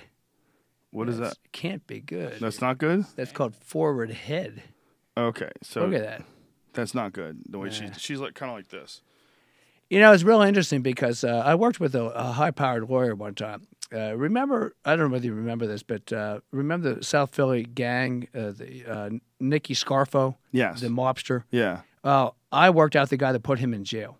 Wow. Yeah, he was one of my clients. That guy had Mike to be under some Rocco, fucking stress. The guy was under stress. He was working these ridiculously long hours. I mean, 14, 15 hours. He barely had time to train. So we came up with a plan. We had talked about a stability ball. So Mike swapped out his desk chair for a stability ball, and we got him a pedometer. So he was trying to average 10,000 steps a day. And he was taking the stairs instead of the elevator or the escalator. He would park his car as far away as he could just to force himself to walk extra paces just to go places. He would walk during lunch and then eat at his desk. But he also put in one of those stand-up desks and would pace during phone calls and or pace back and forth while he was sorting and swapping out his papers and this and that, doing dictation to his secretary. He ended up losing 14 pounds during that time. And, he had the extra padding on his body. And then he would come to me, and we would do 2 20-minute workouts a week just to keep his basic strength levels up. And he was very successful. And, yeah, he prosecuted little Nicky Scarfo and put his ass in jail. I would just think that the stress of putting away murderers, just the idea that you're the guy who's processing. Especially the mob. Yeah. I mean, that's a real murderer. That's a real murderer. And a murderer that's connected to a bunch of other murderers that, have a vested interest in keeping him out of jail. Did he get, he had to be like threatened all the time, right? It never came up. I mean, he never talked about that aspect of it, but you would think that there would definitely be like some type of threat there, yeah? Yeah. I mean, if you're the guy that's putting a major mob figure in behind bars, yeah, you would have to be a little leery. You know what's shocking to me? I don't know if different police departments have different standards that they have for physical fitness or for self-defense, but when a guy would come in and they tell me that he's a police officer and he literally can't defend himself at all. It is shocking. Well, so common though, because of this whole equal rights and all this stuff. And I'm not against equal rights, but they really dumb some of the standards down in some of the police forces to make room for women. And there was these little tiny women on the Philadelphia police force. I swear to God, any 12 or 13-year-old kid could just take their gun and beat them up. It just scared the only thing they could do in a situation where someone would resist arrest would be lethal force. Yeah. What other avenue would they have? I mean, maybe pepper spray or mace or, a taser. But, this is back in the day. I did a lot of work with police and law enforcement with Jiu-Jitsu. And I was utterly shocked sometimes when some of these people would come in. The National Park Service guards, the guys that wear the little Mountie hats that are hired at all the national monuments and so forth, how those guys were licensed to carry guns sometimes was just mind-blowing. Yeah. It was like, wow, dude, you were so overweight and so obese and so immobile. How are you going to put somebody under arrest when you can just barely even mobilize yourself? It's shocking what happens sometimes. And, a lot of the cops that come to my seminars and so forth, they'll agree. Most of the guys that go to my seminars are pretty motivated, right, to stay in shape. Yeah. But, not so with their comrades. I've met a lot of cops through martial arts, and it's one of the reasons why I have a good opinion of cops is because I know so many of them that are good people. Oh, great people, man. There's a lot of folks out there that, really shouldn't be doing that job. They can't handle that stress, or even if they could handle that, look, stress levels vary day to day. Who knows what's going on in people's personal lives and how that manifests itself in a job like being a police officer. But if you're a fat fuck on top of that, Jesus Christ. I can't tell you how many times I've seen guys come to the gym and they've never had any training before and they're already a police officer. And you're like, what would you do if somebody just tackled you? Like, what would you do if you didn't have your hand on your gun at the time? And even then, if a guy smacks it and it goes flying and he's on top of you, screwed. You're a dead man. Like, you don't have any I would think that would be like a writer who doesn't know how to spell or doesn't know how to type or doesn't know how to write English language. Like, to be a police officer and not be physically fit or not have any knowledge whatsoever of self-defense, it seems insane. It is insane. There's a very famous training video that they show of, I think it was in Texas, where there was a pretty big guy. He's probably about 250, huge cop, but obviously very fat and out of shape. And these two little guys that tackle him down and take his gun and shoot him. And it's used as a training video for, new recruits and so forth. And boy, if that wouldn't give you the incentive to like at least learn some basic self-defense on top of whatever they show in the police academies and so forth. Yeah. It's pretty crazy, but those guys, they do have a hell of a hard job. But you don't meet nice people when you're a cop. No. You're meeting the worst elements of society every single day. People just lying to your face. No wonder they, develop high stress levels. Yeah. Having people lying to you and then having to determine, are they telling the truth or are they lying? And, criminals are pretty devious. And they're pretty good at lying. Well, no, even most folks that aren't criminals, if they get caught doing something that's a crime, they're going to lie. And so the cops are just constantly dealing with people at their worst. At their worst element, So, yeah, that would definitely have an impact on the way you think and your stress levels. And, of course, we all know that food is a great balm. It's soothing. It starts when you're a little kid, with, your dessert or your little treat or, rewarding kids with. So I hope you don't do that to your kids, by the way. No. Don't use food as a reward. No, but I don't demonize food either. No, of course not. I don't. I give my kids healthy food most of the time, but I also say, who wants to get ice cream? Let's do it. Yeah, of course. There's nothing wrong with that, too. I mean, sugar's not good ever, and I tell them that. Like, this is not good for you, but it tastes delicious, so we limit it. I try to talk to them like, I have a 6-year-old and a 4-year-old, so I try to talk to them like they're adults, and then what does that mean? Then I explain it. I treat them like they're children, obviously, with a lot of love and affection and a lot of, patience, but I try to talk to them in an advanced way. I don't treat them like they're dummies. Like I explain to them. I say, food is exactly what your body's built of. Your body, whatever you take in, that's all that your body has to build new cells. That's all it has. It doesn't have any extra stuff. It only has what you give it as far as food. So it's important to give your body vitamins. It's important to give your body all sorts of things like protein and water. But I also say, but it's important to fuck off every now and then. I don't say fuck off. I would if my wife wasn't around. She gets upset at the bad words. She doesn't want them learning the bad words early.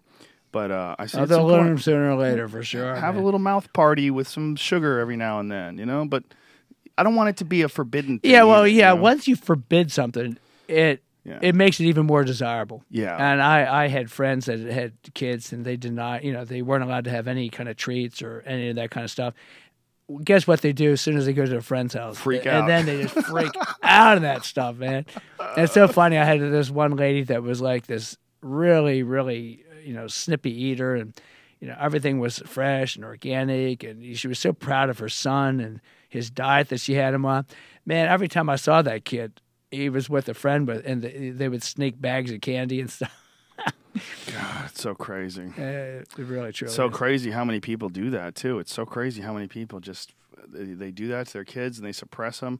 I have a friend whose kid is overweight, and he's always, like, on her, like, telling her, don't eat this and don't eat that. And, like, he'll do it publicly in front of people and shame the kid. And it's a terrible way to do it. And then when no one's around, like she was at a party the other day and I watched her just eating cupcakes and just looking around and eating, just frantically stuffing them in her face. He's going to create a bulimia. Yeah, or a real problem. Or, someone that has a serious eating disorder. So, shame never works, man.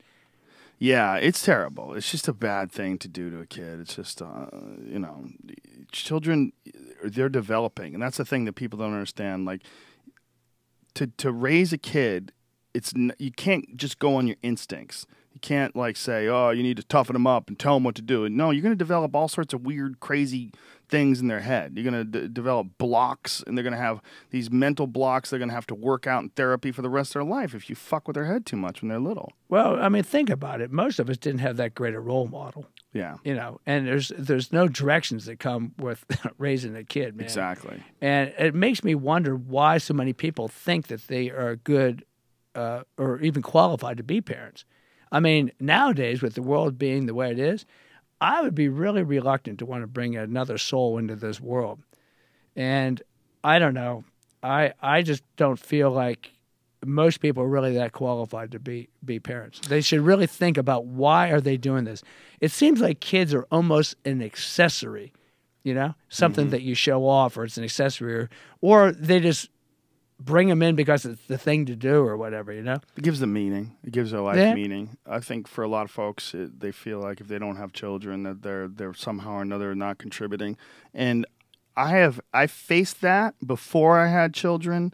People would say to me, like, oh, one day you're going to have to grow up and you're going to have kids. Right now you're living like Peter Pan. But let me tell you something, that ain't the way to live. And they make it like there's some nobility into having children. I couldn't disagree with that more. I think if you want to have a life where you contribute, a life where you're a person who is a beneficial person to society, it's real simple.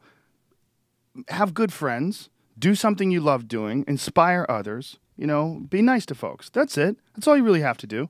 You don't have to have kids. And if you have kids and you fuck up and you have shitty kids, you've done the opposite. Now you've created problems. I had a friend who used to always rag on people for like that hadn't reproduced. But he was a degenerate, and one of his kids smoked crack. The other kid was in jail. I mean, and he was like bragging about having kids. Like, you fucking idiot! You've created disasters. When your kids come into the room, I leave. Created more of a problem for society than not. Not in his eyes. But it is funny. There is a pressure on people. It's too bad. It's an unnecessary pressure. And by the way, you could always just work out. All that. You could go and volunteer your time at a youth center. There's plenty of kids out there that don't have. Yeah, exactly. They don't have good mentors or parents or whatever, fathers, kids, and so forth. The thing that really bugs me, and you see this in jiu-jitsu or martial arts a lot, where guys give up their dreams for the kid. Like, they sacrifice everything for the kid. Not helpful. What a horrible role model. Yeah. What message is that? I am so important. I'm the center of the universe. Right. And kids grew up with this entitled. They talk about lack of esteem. I think most modern kids have too much esteem. They've been, they grew up like a little prince or a little princess. And it's like, man, the best thing a guy could do is continue to work out, keep yourself in great shape, take that time for yourself to keep yourself healthy. Because, I mean, what use is a man to his family if he's broken down and sick and he just works his ass off all the time and doesn't keep himself healthy? And my God, go to the mat and get your time in, man. Right. To keep yourself mentally healthy and happy. But I can't tell you how it used to bug me when I had my jiu-jitsu school, how many guys, they let family just completely undermine everything they were doing for their health and their well-being and their sport. Well, their kid becomes like a project. Exactly. And they put tremendous amount of pressure on their kid because of that. I think it's very important to set an example. And one of the best examples that you could have as a parent is just to live a balanced life, to live a fulfilled life, enjoy yourself, enjoy your time, so that your kid has like that in their head, like, oh, I see how my mom lives her life. I see that she's fulfilled. I see that she has hobbies she enjoys. She likes to educate herself. She likes to read. She likes to do things. I like to do things too. And you get stimulated. If you have a mom that's a fat fuck that sits around watching Real Housewives of Beverly Hills and eating Cheetos and complaining about people and talking shit, those kids will develop that sort of a habit. They'll start talking shit too, and they'll start floundering around too. Children imitate their atmosphere, very much so. And, like the old man that's been working all day and he comes home, he's grouchy, he's tired, terrible. And then all of a sudden he's dumped on with all the problems. Oh, yeah. When my kids were little, man, I would put them in the damn playpen and they could scream their fucking heads off. And I did my training. Right. And they were going to learn that, hey, for that time, hey, I'm doing my thing. I was making sure they weren't hurt. Right. But it wasn't going to kill them. Right. And then I would get finished. How old were your kid when you got divorced? Let's say the daughter was 12, going on 13, and Zach was 14 at the time. That's tough on kids. That's right? tough on kids. And especially at that age, right? The high school age, close to high school. Well, the girl years. more so than the boy. That was tough for her. Zach, he was a little bit more philosophical. He was a pretty mature kid for his age, and he was able to take it in stride a little bit more. Yeah, when kids see parents that are together too, they look at these happy households. Like some of my daughter's friends, they're single moms or they're broken up with their husband or going through divorce, and you can see they hate it. The kids, especially at that age, like 6, they really suffer. It's a crazy thing how human beings just a lot of times really desire that nuclear household, that father-mother household. So much so that people will go through it. And that's the other side of it is the folks that go through it where they're just getting tortured. They hate each other, but they're sticking together for the kids. Like, man, you'd probably be better off. The kids would probably be better off if you broke up. Plenty of families that shouldn't be together, man. It's so toxic, and the kids grow up with, in that toxic environment. But what you were saying before, kids do emulate what you do. And by being a good example, by taking care of your health and taking time to work out, and pursuing your own interest and not just making everything about the kid, about the family, Yeah, you also give them a sense of independence, too. Well, yeah, then they can see, wow, okay, my dad's his own man or my mom's her own woman. And, they're not just all wrapped up in me, So what a great role model that is for them to grow up and and realize that, yeah, that's the way it is. Is there an age where kids shouldn't lift weights? Because we always heard that when we were younger. Like if you lift weights when you're a certain age, it's bad for your body. That it's bad. It'll stunt your growth. You'd always hear like things like that. Are those myths? A lot of it is a myth. I mean, obviously, kids when they're small, they don't have good motor control or good motor skills. So you don't want them hurting themselves, and Yeah. But certainly doing body weight exercises. I mean, your daughter probably tries to emulate you already anyway. When she sees daddy in his home gym or whatever, she wants to do some push-ups and stuff, and that's fine. Usually, by the time a kid's old enough to start doing household chores and helping around the house a little bit, is a good time to get them in some type of formal training. But it got to be somewhat fun. Yeah. The sky's everything is play. We talked about Hickson's hidden jiu-jitsu. You can kind of do like hidden workats and stuff. Yeah, Crone would joke around about it, though. Like, there was no hidden pressure. He's like, that pressure was real, man. That pressure is real. Well, can you imagine growing up the son of the greatest jiu-jitsu fighter ever? It has to be. Not just on the block, not in the neighborhood, not in the state, not a state champion. The highest expression of the art that there ever was. And a crazy yoga guy, too. This the dude is doing this crazy breath work and shit. But also, look where it turned out. I mean, he's a world champion himself, so obviously. So something worked out there. Yeah, it clearly worked out. It's like with my kid. I used to play all sorts of fun little games. He used to love to go to this dollar store. Everything was $1. And it was a heaven for little kids, all that cheap plastic toys and all that stuff. So I would tape dollar bills up on a pole or on the wall. And he would have to figure out how to pile furniture up and climb up and get it. Jesus, that sounds like a fucking recipe for disaster. Well, I was spotting him, But, I mean, he got good at climbing stuff, man. Yeah. I used to bet him that he couldn't go from the basement of our 4-story brownstone in Philly, from the basement to the top floor where my bedroom was, without touching the stairs.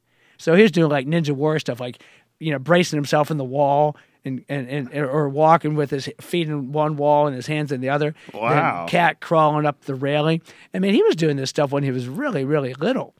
But when he was like in kindergarten, we'd play Indiana Jones at the Temple of Doom. I'd have a big stability ball, like the big concrete ball or, the granite ball that was going to crush Indiana Jones. Well, Zach could jump down a flight of stairs and land and roll before I could roll that ball down the stairs. And jump down a flight of stairs? He learned to do this stuff from a very young age because he started when he was like 3 or 4 years old. How many stairs? It'd be like 14 steps.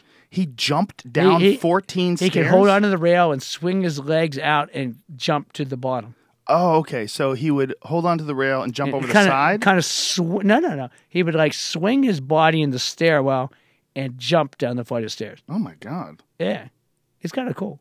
Yeah. That seems like a lot of stress on your legs, though. Kids at that age, they're so resilient. And, I mean, he had been building to this stuff, from the time he was, like, born, man. I was thinking that the other day when I was watching our kids play. I was like, you very rarely hear about kids getting a knee injury. Nah, kids don't get hurt.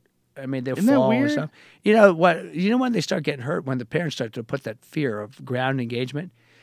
Anywhere in the world, you go by a playground. And I don't even have to understand the language to know what these people are saying, mothers and so forth. Mm-hmm. Get down. Look out. Right. You're going to get hurt.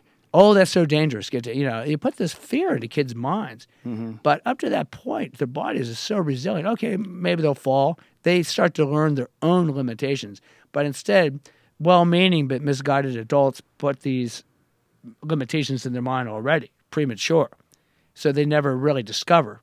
So they get this inborn fear, especially of falling and so forth, one of the 5 big human fears, And when I used to teach wrestling and jiu-jitsu and so forth, teaching people throws was really hard as an adult because they had this terrible fear of falling. But it was misguided because, I mean, when you're a little kid and you learn how to fall and roll like Zach did, man, you can take falls and throws and you're absolutely fine. Bodies are so mobile, so resilient. They haven't built up all that stiffness. But when you put that fear in a person's mind, you get that fear reactivity, for sure you're going to get hurt because you stiffen at the wrong time. Mm-hmm. The difference between like dropping a ball on the ground and a brick, Right. The brick shatters and the ball will bounce. Well, you make people like bricks with all this fearfulness, and you hear it all the time. I hear parents constantly putting this fear into kids. Well, I fell off of monkey bars when I was 6 and snapped my arm in half. So it's probably good to have a little bit of fear. Yeah, a little fear. I was like, I broke my arm. My mom would always hear me say I broke my arm when I didn't break my arm. But she looked at me and she goes, "Wow, you really broke your arm." You really did break like, your arm. It was snapped in half. It was. But you learn a harsh lesson. Yeah. But it still didn't make you completely afraid of climbing and doing stuff. I mean, No. I bet you within a couple months you're right back in there doing the stuff again. Yeah, I can sure remember was, as soon falling as out my of mom- trees. I felt like every bone in my body had broken. You know what's amazing is how well kids can manipulate their body too. My daughter can do what is that called when you put your feet on the ground, your back bends, and you put your hand. Yeah, right. like, Their little spines backwards. are so incredibly flexible. And and she can go up on her tippy toes. And she's only 6. She can also climb a rope. I have a rope in my garage. You see my garage? It's pretty high ceiling. Great. She grabs that rope and climbs all the way to the top. And I was watching her do that. I was like, how many women can do that? Like she's Not like many. a tiny little girl. She's 6. Like how many grown women can support their own weight like that and climb up? Most a grown big men rope? can't do it. No, most grown men. Yeah, most grown men. They can't. couldn't climb a rope if their life actually depended on it. Yeah, isn't that sad? It is sad. And that's one of the best things I ever did for my kid. I just hung a rope in our foyer of our house. We had like one of those architecturally designed houses that the kitchen went up 3 floors, with like a bi-level type thing, split level. And took my life in my own hands with my drill trying to hang that damn rope, man. I tied myself in with my jiu-jitsu belt and was leaning over the balcony trying to find a beam with a beam finder and got the drill. This all while the ex-wife was out of the house. And she comes home and she has this rope hanging down in the middle of her foyer by her kitchen. And, I got both kids climbing that rope. Was that the beginning of the divorce proceedings? Probably. My whole, from the moment I said I do was the beginning of the divorce proceeding. That's how it works sometimes. That's how it works. Sometimes it's just the idea of getting married. Like, we're going to be normal. We're going to be like everybody else. We're going to get married. Well, and it'll work out. Once we're married, it'll work out. It never does, man. No. I prefer an unmarriage, right? An unmarriage is where I have my money, she has hers. I got my credit cards, she has hers. I have my possessions, she has hers. I don't tell her what to do, she doesn't tell me what to do. It's like an agreement. We're together because we want to be together. We don't need a government agency to tell us that we can live together, and we definitely don't need a government agency telling us that we're allowed to be apart now. Well, that doesn't sound very romantic, Steve. I don't know what kind of woman's going to accept that, but I'll tell you right now, I am not going to. I'll tell you right now, Steve, I want a traditional marriage. I don't want to be able to tell my friends that I'm married. That's the other thing. Chicks love to tell their friends they're married. Very few guys are excited to tell their friends they're getting married. Like, see, I got her. She's marrying me. I did it, They go, yay, we're getting married. Like, well, congratulations. But it's never like this milestone accomplishment, like, wow, you pulled it off. But a girl will look, I'm getting, oh my God, I can't believe it. Girls will get so excited. I'm so happy for you. They'll hug. It's a completely different experience for the male. Women have got it in their head, or some, I should say, because of movies and of the stories, this romantic happily ever after idea that they have to get legally bound. They don't think of it as, it's the way you look at it is so harsh and so jaded. It's not a legal contract. It's a beautiful agreement, and you take your relationship to a next level.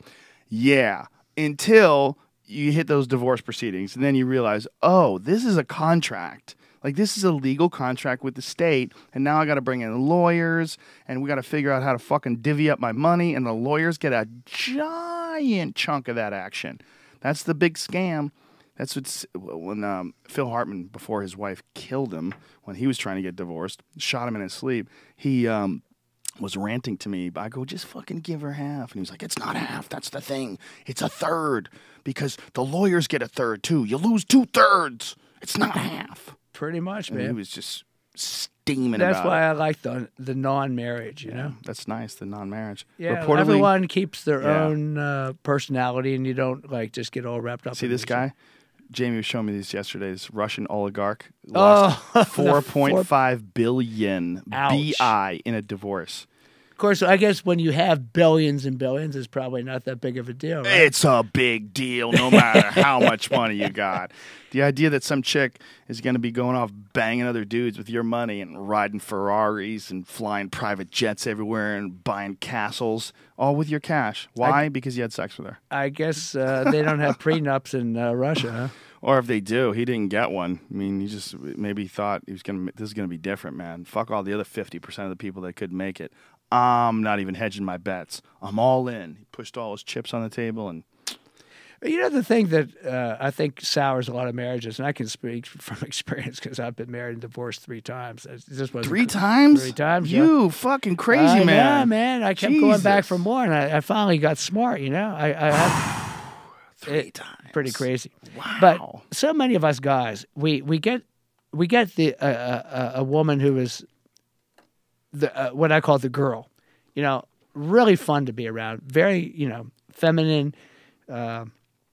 Just you relate together as friends, and then what do? We turn around and change her into a mother. You know, and mother is a whole different animal, a whole different being than that girl, that young girl that was carefree and fun to be around, and you go to the movies and you go out and you'd play and you just have a great time, and all that just goes right out the window once you turn her into a mother. I'm not even talking about kids. You know, I've seen plenty of people without kids that the woman still becomes the mother. Oh yeah. You know, like a mother substitute. Well, they become a dominant role in the man's decision-making, and they sort of control him in a very motherly way. I think that becomes very unattractive to women, too. Like, I don't think a lot of women, like, respect the man. They don't like that role. I mean, they don't want to be put into that role. You know, a lot of women, you know, they like a strong guy that kind of take care of them, right? Well, I don't know. I mean, I wouldn't want to generalize, but what I've seen from the women that dominate the men, the guys that I know where the woman tells them what to do, and those guys also have a hard time getting sex, like almost universally. It's almost like a rule. Like if the woman dominates and the woman tells you what to do, and the woman just controls your spending and controls, you know, what your hobbies are and tells you what's going to happen and where you're going to go, those guys don't get much sex. And I don't know if that's related to like a woman being attracted to a man that she can't control, or not attracted to a man she can control, rather. Well, the mother doesn't like sex. The mother is against sex. And that's what happens so often in these marriages. And, you know, I've had a lot of women that are masseuses and, you know, they body workers. And, man, when, you know, they tell me it's uncanny how many of their male clients will always proposition and try to wrangle sex out of them. And really? These are legitimate body work. I'm not talking about prostitutes. Right. And, I mean, it's pretty common. You know, guys are just sex-starved in their relationships and their marriages. But the thing that really used to rankle me more than anything was the way women would not want to be. They would want to separate their guys from their friends. Yeah. And they really resented the fact that guy was coming to jiu-jitsu training. As a guy that owned a jiu-jitsu school, man, the wives and girlfriends would give the guys such a hard time about going and training. If anything, they should be encouraging the guy to go as much as possible. Yeah. And, you know, they pulled these guys out of there. And that's a damn shame to do that to a guy. It's also a damn shame for a guy to pull his woman out of something that she loves to do. Oh, well, yeah, of course. I mean, to be fair, of course. Yeah, it's a terrible thing when people try to change the person who they love and control them. I mean, could you imagine your friend doing that to you? Like a friend going, "Come on, man, you're not going to work out. What are you working out for? I don't want you working out. Hey, I don't want you working out. You're my friend. You're coming with me." You're like, "What? Like, I don't like you camping. Why are you camping? You know, I don't like you going to ball games." He'd be like, "What the fuck are you talking about? You're crazy." But when that friend happens to be someone that you have sex with or you're romantically connected to, girlfriend, fiance, wife, whatever you want to call it, that person all of a sudden has some sort of a role. They can dictate like your actual day, like dictate what you do. Whether it's a guy doing it to a wife or a girlfriend, or a woman doing it to her husband or a boyfriend, it's a weird thing that people just sort of accept. And it happens so often. And, you know, and it's always gross. It's no wonder that divorce is at its all-time highest rate. Fucking idiots. All of us. You too, hey, right? I was idiot enough. I did it 3 times. What did you think about on number 3? When that one failed, were you like, "Motherfucker, what's wrong with me? Why did I do this 3 times?" Pretty much. It was like, damn, what was I ever thinking, man? I had a lot of shame, actually, and a lot of feelings of unworthiness or whatever, like a feeling of being a failure and all that. And then I just realized, well, some people just aren't cut out. I should have never been in that situation in the first place. Which wife did you have the kids with? The first one and the third one. Oh, wow. So you had kids with both of them. Yeah. Whoo! So how old's your oldest kid right now? 45. Jesus Christ, you got a 45? You got a kid my age. I was 17 years old. Wow. Pretty much a knucklehead, an idiot. Yeah. So what would that make her? That would be, she got to be like 45. Wow. That's crazy. Yeah. And then so Zach, who's a black belt teacher down at Hoyler Gracie School and Hedges Libre. And where's that at? John Freda. That's Gracie, San Diego. Oh, San Diego. Yeah, they just moved into a new place. I haven't even seen their new school yet. Hedges just moved into a new place and it's supposed to be fantastic. What a hotbed San Diego is for training. And his partner is this guy, João Ferreira, Johnny Ferreira. He's won U.S. Nationals and World No-Gi. I think he went to Abu Dhabi. I don't know. He's a hell of a no-gi grappler. And Zach teaches for those guys down there. And then Hoyler lends the name to the school and shows up, he's on the road most of the time doing the seminar circuit and so forth. Hoist has kind of done that too, right? Neither one of those guys, they just decided to not have an academy. Yeah, it's hard being tied down to an academy. And it's better just to have like maybe a place where you can, let someone else run it. And then you can go out on the road and do the seminar circuit. And there's still a lot of call for the seminar circuit is a big thing for jiu-jitsu guys. Eddie Bravo makes a lot of money doing that. That's a big part of his income. He does a lot of travel and a lot of seminars. And even myself, I get a fair share of jiu-jitsu calls these days. As one of the first American black belts and so forth. I don't consider myself an expert in the type of competition game they have now. But when it comes to the old school self-defense, the Elliot Gracie self-defense, I consider myself one of the top authorities. I learned it really well from both Horion and Helson and Elio himself, and it's a fantastic system. It's shocking how many black belts don't even know the basic stand-up self-defense. They don't realize what a great self-defense system Brazilian Jiu-Jitsu really is. What do you mean by like stand-up self-defense? Well, every fight starts standing up. Right. People grab you. People down bear hugs and right, grabbing you by the hair, by the throat, or grabbing your jacket, or pushing you up against a parked car or a wall. There are self-defense systems in place to either prevent those things or to get yourself out of a bad situation. It doesn't always involve going to the ground per se. And Elliot Gracie was a real master at adapting the old Japanese system and making it more applicable to smaller, weaker people through the use of leverage. And it can even be taught to kids. It's the Gracie have that anti-bullying system too, which was the finest thing you could teach a kid. Think about karate or taekwondo or whatever that a lot of parents take the kids to. How does that work? Well, you got to basically bust somebody in the face, right? Yeah, you kick them in the head. Or, that's going to get you thrown out of school for sure. Right. But at least with jiu-jitsu, you can use other means that's not going to get you suspended from school for, 2 or 3 or 4 weeks or whatever. I was watching one of the Inside UFC Ultimate Insiders yesterday. They have those shows where they detail training camps and stuff. And they were talking about T.J. Dillashaw was preparing for this fight, and they had a scroll at the bottom of the screen, and it was about a football player who was under arrest for kicking another football player in the head, and the other guy was in critical condition. Did you hear about that? I don't know what happened. Was this on the field or in the locker room? Or? No idea. It was just the scroll at the bottom and that the player was in critical condition. And then one player kicked him in the head. I don't know if it was pro or college. I don't know what it was, Well, we have a very litigious society. So you use a real violent way to end some type of altercation. Well, you mentioned like the truck driver today that was blocking you when you picked up your packages. Yeah. Imagine that went south and he started getting really belligerent and getting up in your face, maybe pushing around, right? Jiu-jitsu would have enabled you to control the situation without necessarily hurting the guy. Right. But if you would have resorted to your Muay Thai, and I've seen the way you kick and punch, it's pretty formidable, you could have knocked the guy in the next week. Well, you could really kill somebody. That's the real problem. Well, that's the problem. Fall down. Killing people in fights a lot of times happens when you hit them and they go unconscious and they hit their head on the ground. Now imagine if you would have punched him in the face. and he would have lost one tooth. I mean, imagine a tooth replacement, a dental There it bill is. or whatever. There's the thing. Rutgers kicks Philip Nelson off football team after quarterback is charged in assault on Minnesota man. Is that Crazy. it? Crazy, man. No, the Minnesota guy was a linebacker for Minnesota State. And- Is this? They have a video of it? Yeah. Oh, play the video. Damn. Let's see this. What happens here? Not so, man. I wonder if they knew what the hell was going on. Fight that happened early Sunday morning as part of their Everything's videotaped now. It's crazy. Pretty much. Not much privacy. Nelson has been arrested and charged with assault. Police released surveillance. This guy's video of ruined the his scene life, after man. a man was He kicked certainly in the has. head. He was on the ground and after being punched and knocked to the ground by another suspect. Oh, he kicked him in the head it while was he a nightclub down. or something. I see. A former football They might player not be for showing it. Minnesota State Mankato is in critical condition, and doctors say that they're not sure he'll survive. Oh, Jesus Jeez. Christ. So his life is ruined as he knew it. Oh, my God. So he'll be out of school. But see that the point, using the violence of punching and kicking. Yeah. It works. There's no doubt.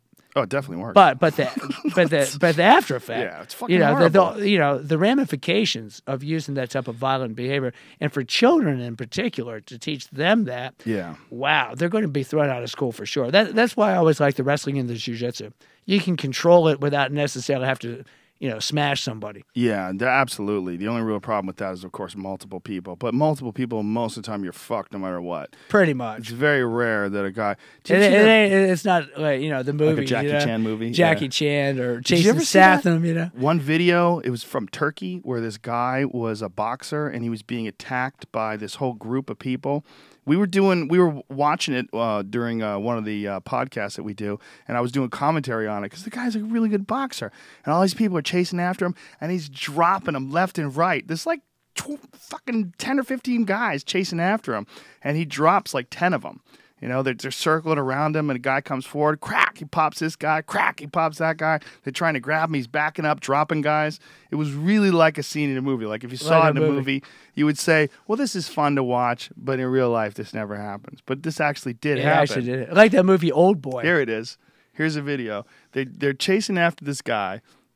And so after they're chasing after this guy, they get out, people start arguing, and they're chasing after him, but the guy knows how to fight. Bam, he drops that guy. Bam, he drops that guy. Bam, he drops that guy. They're all chasing after him, and now they're getting mad because he keeps dropping these guys. So look, he's got his hands up. He's got a good jab, too. Check this jab Not a bad out. spot. Bam. Whoa. Look at that. Bam, look at that jab. Drops that guy with a jab. Look at this. Bam. That's just a stiff jab. And they're all running after him, and he's moving back, and he's got the state of mind. Look at that. Drops that guy. He's got the state of mind to move back and then pause for a second and fire, too. Catching guys coming in. He's obviously trained. Look at that jab. Boom! Oh, he's very well trained. Yeah, obviously. Hands up high and turning left and right and dropping dudes. I guess it seems like they're playing the same thing over and over again, so it's probably only 5 or 6 guys. But still. Well, they're coming at him one at a time. And obviously they weren't trained people. Yeah. I think if you're, imagine trying to fight trained guys, but, how often do you ever find trained guys out in the street? And if you do, what a terrible situation. That'd be a horrible situation. But for the most part, thugs aren't well trained. Well, I had a friend who got in an argument with a guy while they're in their cars, and they're yelling at each other, fuck you, and pull over, fuck you. And they pulled over, and they both got out of the car, and both guys could fight. One guy shot the other guy stuffed the takedown. They start duking it out on their feet, and they're like, holy shit. And they were both like really UFC well trained. out in the street, man. And he said, we were going at it for like 10 minutes before both of us are exhausted, and they wound up high-fiving each other and get back in their car and drive it away. So they fucking both realized that like they thought they were gonna tee off on some dude who didn't know how to fight. The guy shoots in for a double. The other guy gets underhooks and sprawls, and they're looking at each other like, what the fuck's going on here? And they're like feinting each other, leg kicking each other and shit. They were actually duking it out. And then somewhere along the line, they were having fun, and they realized like they were having respect for each other, and then they high-fived each other and got back in their cars. What are the odds? Very rare. Very rare also that they could go through that and laugh. and go, oh, it's fucking stupid. Let's get out of here. And, bruised up. It's always stupid, right? Yeah, always. It always ends up being stupid. I mean, those type of things. Well, the worst is the drunken moments, like probably these guys that were at this nightclub, this football player kicking this guy while he's down. And also, the crazy thing is movies that show head trauma and make it out like it's no big deal. Guy gets pistol whipped and he wakes up later. What happened? Meanwhile, he's fine, and he's just still saving the day. You get pistol whipped, you're probably fucked up for about 6 months. You're going to be, a serious concussion, man. Yeah, I mean, Matt Grice, I don't know if you know who he is, UFC fighter, great guy, was hit in a collision, was rear-ended, going 65 miles an hour. Somebody just wasn't paying attention. I don't know what the details were, but his car was plowed into.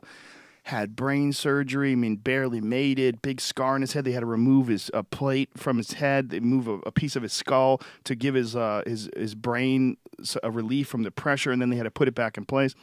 But, he was talking about how much it affects him, how much mental fatigue he has. Oh, my God, yes. It creates, like we were talking about earlier, like the NFL. Mm-hmm. I mean, look at the whole concussion controversy right now. Yeah. It's going to change football as we know it. Yeah, what are they going to do about that? Because the sport, it's like, it almost feels like MMA. Like, how would you take away the concussions in MMA? I don't even know how that would happen. You can't. Unless it be some kind of like body shots only in wrestling or something. But that, I don't know. I don't think the fans would buy it. And it's the other thing that happens that you see in MMA is when a guy gets knocked out, how easy it is for him to get hurt after that. Like Anderson Silva's a perfect example. Goes through his entire career. It looks like he has a chin of iron. Fights everybody, never gets hurt. Even if he gets dropped, gets right back up, seems like he's fine. Fights all these killers. And then Chris Weidman shuts his lights out. And then the next fight, Chris Weidman drops him with a punch that looks like he would absorb that punch under any other circumstance. If you look at his entire career, he was hit with harder punches, hit with cleaner punches, seemed to be fine, but he takes that one shot from Weidman and you see his eyes roll back and he goes down. He recovers, he's hanging on for dear life and clinching, but you got a sense that he's damaged. But it's a cumulative. The nervous system gets insulted like that and it just builds and builds and builds. I remember as a college wrestler, my senior year, I was illegally slammed in my head and had a pretty bad concussion. And I had another incident in training, same thing. And they told me even back then, and this is back in the 70s, that one more, I was banned for the season. That was it. Wow. Yeah. But not in MMA. No. So many guys get knocked out in training and then wind up fighting. Eddie Alvarez just pulled out of his big fight with Michael Chandler, and one of the things that he was talking about was that he had gotten knocked out before their last fight. He got knocked out in training a few weeks before the fight and got through it okay, but that this one was he had gotten hit in training wrestling. Someone sprawled and he got hit in the head by when a guy used his hips. And just a collision, just a random collision. And then another random collision while he was trying to get a single. The guy pulled his leg out, and as the guy's kicking his leg out, he hit him on the chin. And, thinks he's fine, just training hard like normal, but then can't get over the headaches. And it just like it hurts him to move his head around, and then he goes to a neurologist, and he gets CAT scans done, the whole deal, and they realize you're not going to be fighting. It's going to be very interesting to see what happens in these next 10 years with the first crop of mixed martial arts fighters. Yeah. And how they age and what some of these guys are getting a little bit older now, and what the permanent ramifications are going to be from all those brain injuries and so forth. And I think it's going to be similar to what we saw in boxing with a lot of these guys, having dementia and, the classic punch drunk. I mean, it'll be interesting. I agree with you, and I think that it kind of brings up the question that we were talking about with Dan Gable. Like, is that glory worth having those hip replacements? It's one thing to have your body aching, but it's another thing to have your mind compromised to the point where the quality of your thinking has greatly deteriorated. Not just your ability to move your body, but your ability to communicate with people. Like when you used to hear Joe Frazier before he died, it was painful to listen to. I actually saw him out in the street, because I lived in Philly, and I actually saw him walking down past the Yonk Avenue right where I lived. People said, "Hey, Joe," and the poor guy, you couldn't understand a word he said. The way he would slur his speech, and it was like really, really, really sad. Do you ever foresee in the future? Remember how McCain was trying to ban MMA for the longest time, right after the initial thing got started? Right. Do you think Do you foresee any of that happening again? As this type of thing happens, I'm just curious. It could, but it would be very inside. It would be the only way that would be possible is if someone figured out a way to make football safe. Because if they don't make football safe, and they're not going to ban football. Football is the national pastime. It's too big a sport. Too big, too huge. Too many people love it. Too many people look forward to it. Football season's just a huge part of being American. If they don't ban that, and someone wants to ban MMA, it's going to be a real problem. It's just going to be hard to reconcile. But they say that, well, the difference is that football, the goal is not to knock a man unconscious. The goal is to get a ball across the line to score. Correct. Sort of like organized team warfare. Yeah, that's all well and good, but what's happening? What is actually happening? What's actually happening is giant people are slamming into each other. And one of the things that this guy told me that I found incredibly fascinating about concussions, he's like, the big misconception about concussions is that it has to be from a head injury. He's like, what you don't realize is you can get a concussion from getting hit in the chest. Oh, yeah. A hard shot to the chest, like football players colliding with each other. Not even making contact with the head, but just the boom, the impact of these enormous, powerful bodies slamming into each other causes the brain to rattle around inside your skull. Slosh up against the side of the brain pan. And that causes concussions. And there's a lot of guys who suffer concussions with no head trauma. Their head doesn't actually get, it's not a direct head contact. It's just the body getting rocked by an impact. How you going to take that out of sports? Any sport, even basketball, guys fall down. Combat sports, yeah, I mean, one of the things that the guys can do. Look at this. Boom. There's a perfect example, Jamie. That guy got a concussion, right? Brutal. Watch this. Look at this. Look at his head. Boom! The way it snapped forward. Oh, my goodness. And the size of that man who grabbed him. Jesus Louises. Like, if you think about a guy like Lawrence Taylor going full clip or Ray Lewis. That's just like a nightmare. These guys can go 100 yards in, like, sprinter time, elite sprinter time. And they're 300 pounds of muscle. It's shocking, the forces that go into the whole thing. By the way, not possible without steroids. I don't give a fuck what anybody says. You don't get that big. You don't get that strong. You don't get that fast. Test them all you want. There's some shit going on. There's a lot of those fucking dudes that are on the juice. If you go back in time and you look at the football players from the 1960s and you look at the football players of today, sure, you had your guys. You had your big guys. Yeah, you had your who was the guy who was who did commentary in UFC 1? Jim Brown. Jim Brown, super athlete. Natural. One of the greatest ever. Fantastic athlete.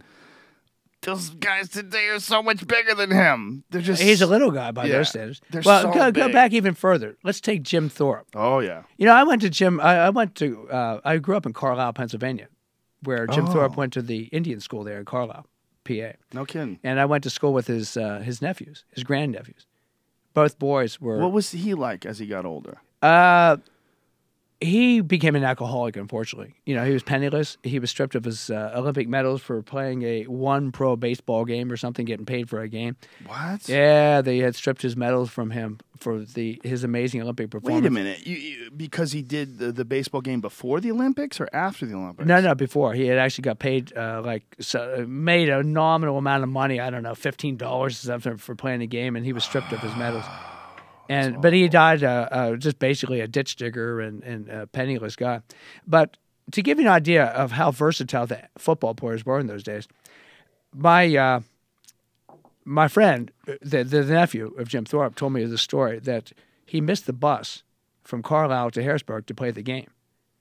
So he ran from Carlisle to Harrisburg, which is about 18 and a half miles, to the game, and got there in time to play the second half. And scored several touchdowns. How far is that? 18 miles. 18 miles? Yes. He ran 18 miles. Dog trotted 18 miles, got there in time to play the second half, and actually did a couple scores. That's insane. Talk about an insane athlete. How big was he? I don't know. Bring it up. I'm looking. Jim Thorpe, he wasn't a big guy, but they played both ways. You played offense and you played defense. Yeah, look at that. He looks like a UFC welterweight. And he was a damn good boxer and wrestler, too. Wow. But I mean, that was back in the day where they didn't suffer the terrible head traumas because it was more of an arm-grabbing wrestling kind of game.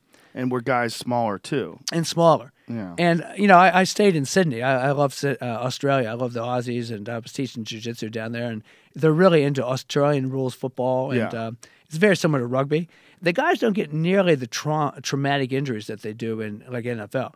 It's more like organized team wrestling. Mm-hmm. They're out there wrestling, and in fact, they train a lot of wrestling for these guys. They bring wrestlers in to teach them basic wrestling holds, and you don't get I think it's the modern equipment that allows these guys to hit each other with such force. Well, that is the big argument about football, that if you really wanted to make football safer, you would take away the helmets. And people are like, that's so counterintuitive. Like, how can you protect people by taking away protection? But the reality is that protection it's a fake sense of security. It's a fake sense of security. Take the gloves off the UFC fighters like they did in the first 4. You're going to see a lot of surface cuts. Right. You know, facial cuts, you know, from the knuckles. But you're not going to see the traumatic head injuries like you do with the gloves. Right. Those gloves allow guys to punch so freaking hard that make the hands like weapons. Mm-hmm. But you take the gloves off, man, the hand's pretty fragile. Yeah. You're not going to just be grounding and pounding like a, you know. Do you think if they did that, you would start to see guys practicing on the makiwara? Remember those Japanese? You probably would. You'd have to definitely toughen the Machida hands. still does a lot of that. Machida still practices on the. I think you'd see a lot of open hand strikes as well. I think you're right. Remember when Palm heels Keith Hackney fought that gigantic sumo dude and essentially bitch slapped him. Just dropped him. The guy was like 600 pounds. Emmanuel Yarbrough. He hit him with this gigantic, like, swinging bitch slap. Which is a great self-defense technique. Oh, your palm. It's amazing how much impact your palm can take and not get hurt. I mean, you could do that. Look, I'm doing this on this hard oak table. If I did that with my knuckles, it would fucking hurt. Oh, and plus, you could so easily break your hand. Yeah. My jiu-jitsu master, Helsing Gracie, was a renowned street fighter in his own right. And he used to practice open hand techniques all the time. He called it slap in the bag, so to speak. And he always taught us not to use closed fists in any type of realistic confrontation. Open hand strikes are quite effective for self-defense. Yeah, you could certainly fuck somebody up. The best example of that is Boss Rutten. Boss Rutten and Pancrase, what am I making up names? Pancrase, Boss figured out, Boss has like really flexible wrists in some way, and he figured out how to pull his hands. His hands go, like, you see how my hand, like, if I was striking, my hand goes out. It's like sort of like not even 90 degrees, not quite. Boss's would go way back like this. I don't know how the hell he did it, where he stretched his wrists out. Probably did. But when he was striking, he was doing boxing techniques, whereas in Pancrase, everybody else was kind of slapping and swinging.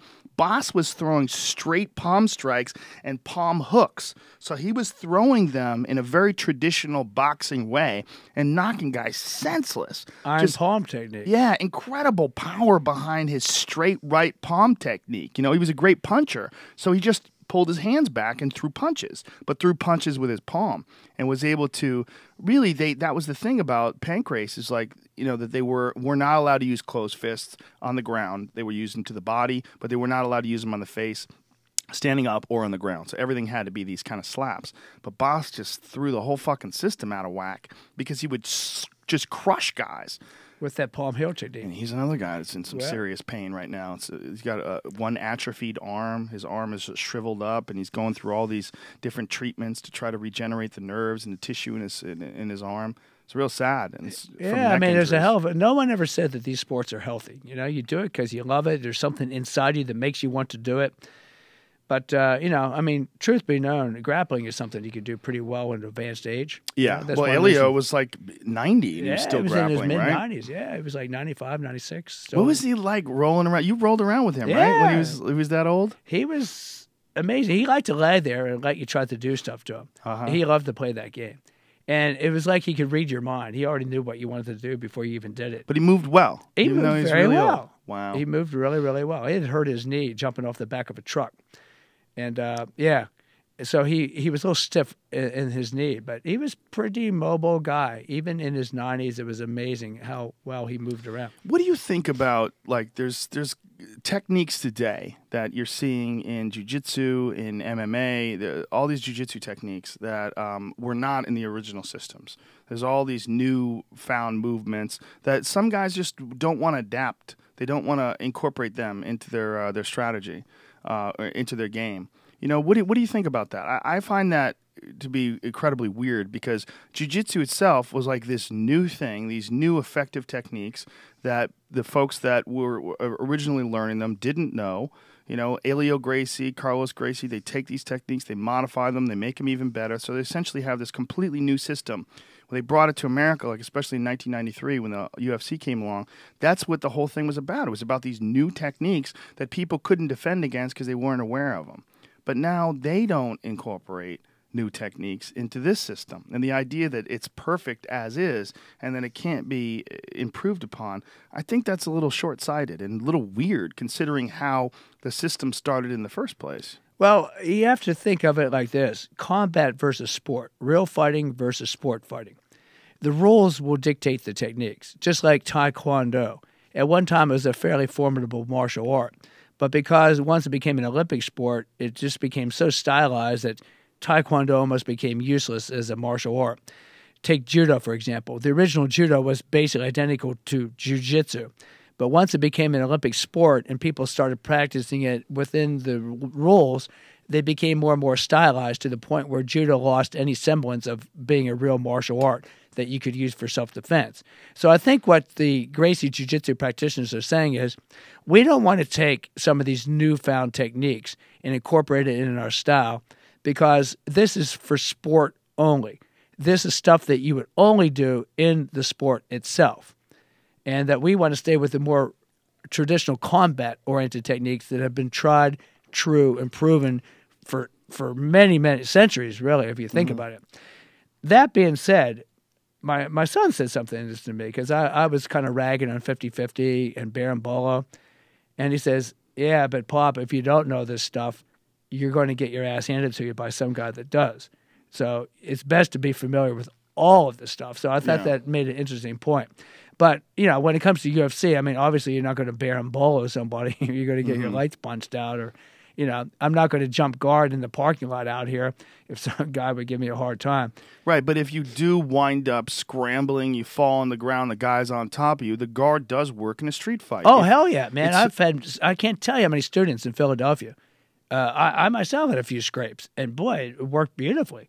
Yeah. But once again, we're not fighting trained fighters. Yes, exactly. We're not entering into a contract to put on a show and to fight each other. Right. But, I mean, by that logic, like the guard, you would never use the guard in the street. Like, why would you use the guard in the street? The guard seems like something that you would use in a sport only. I mean, you're on your back. Why would you ever put yourself in that position? Only because a guy puts you there. Right, exactly. Because you have no choice. But in that respect, then the 50-50, which is, for folks who don't know, it's almost like two guys going for heel hooks at the same time. This sort of pretty much. Interlocked leg position.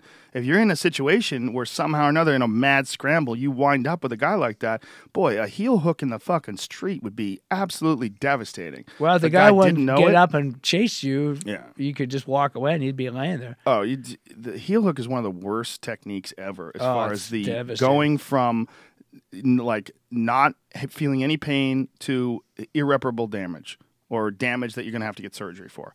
It's like that. Like the difference, you don't have play. Like you have a little bit of play in an arm bar. Like here, you're okay. Here, you're like, fuck, I might have to tap. All right, I'm tapping. With a heel hook, by the time it gets things are ripping apart. Yeah, thanks for the injury because you don't have the sensory nerves aren't well developed. The leg, a lot of the leg locks were originally Russian Sambo. Really? Yeah, they were very highly developed by the Russian Samboists. They had their own grappling style. And the Gracies actually learned a lot of these techniques and took the Sambo and embraced it and put it as part of Gracie Jiu-Jitsu.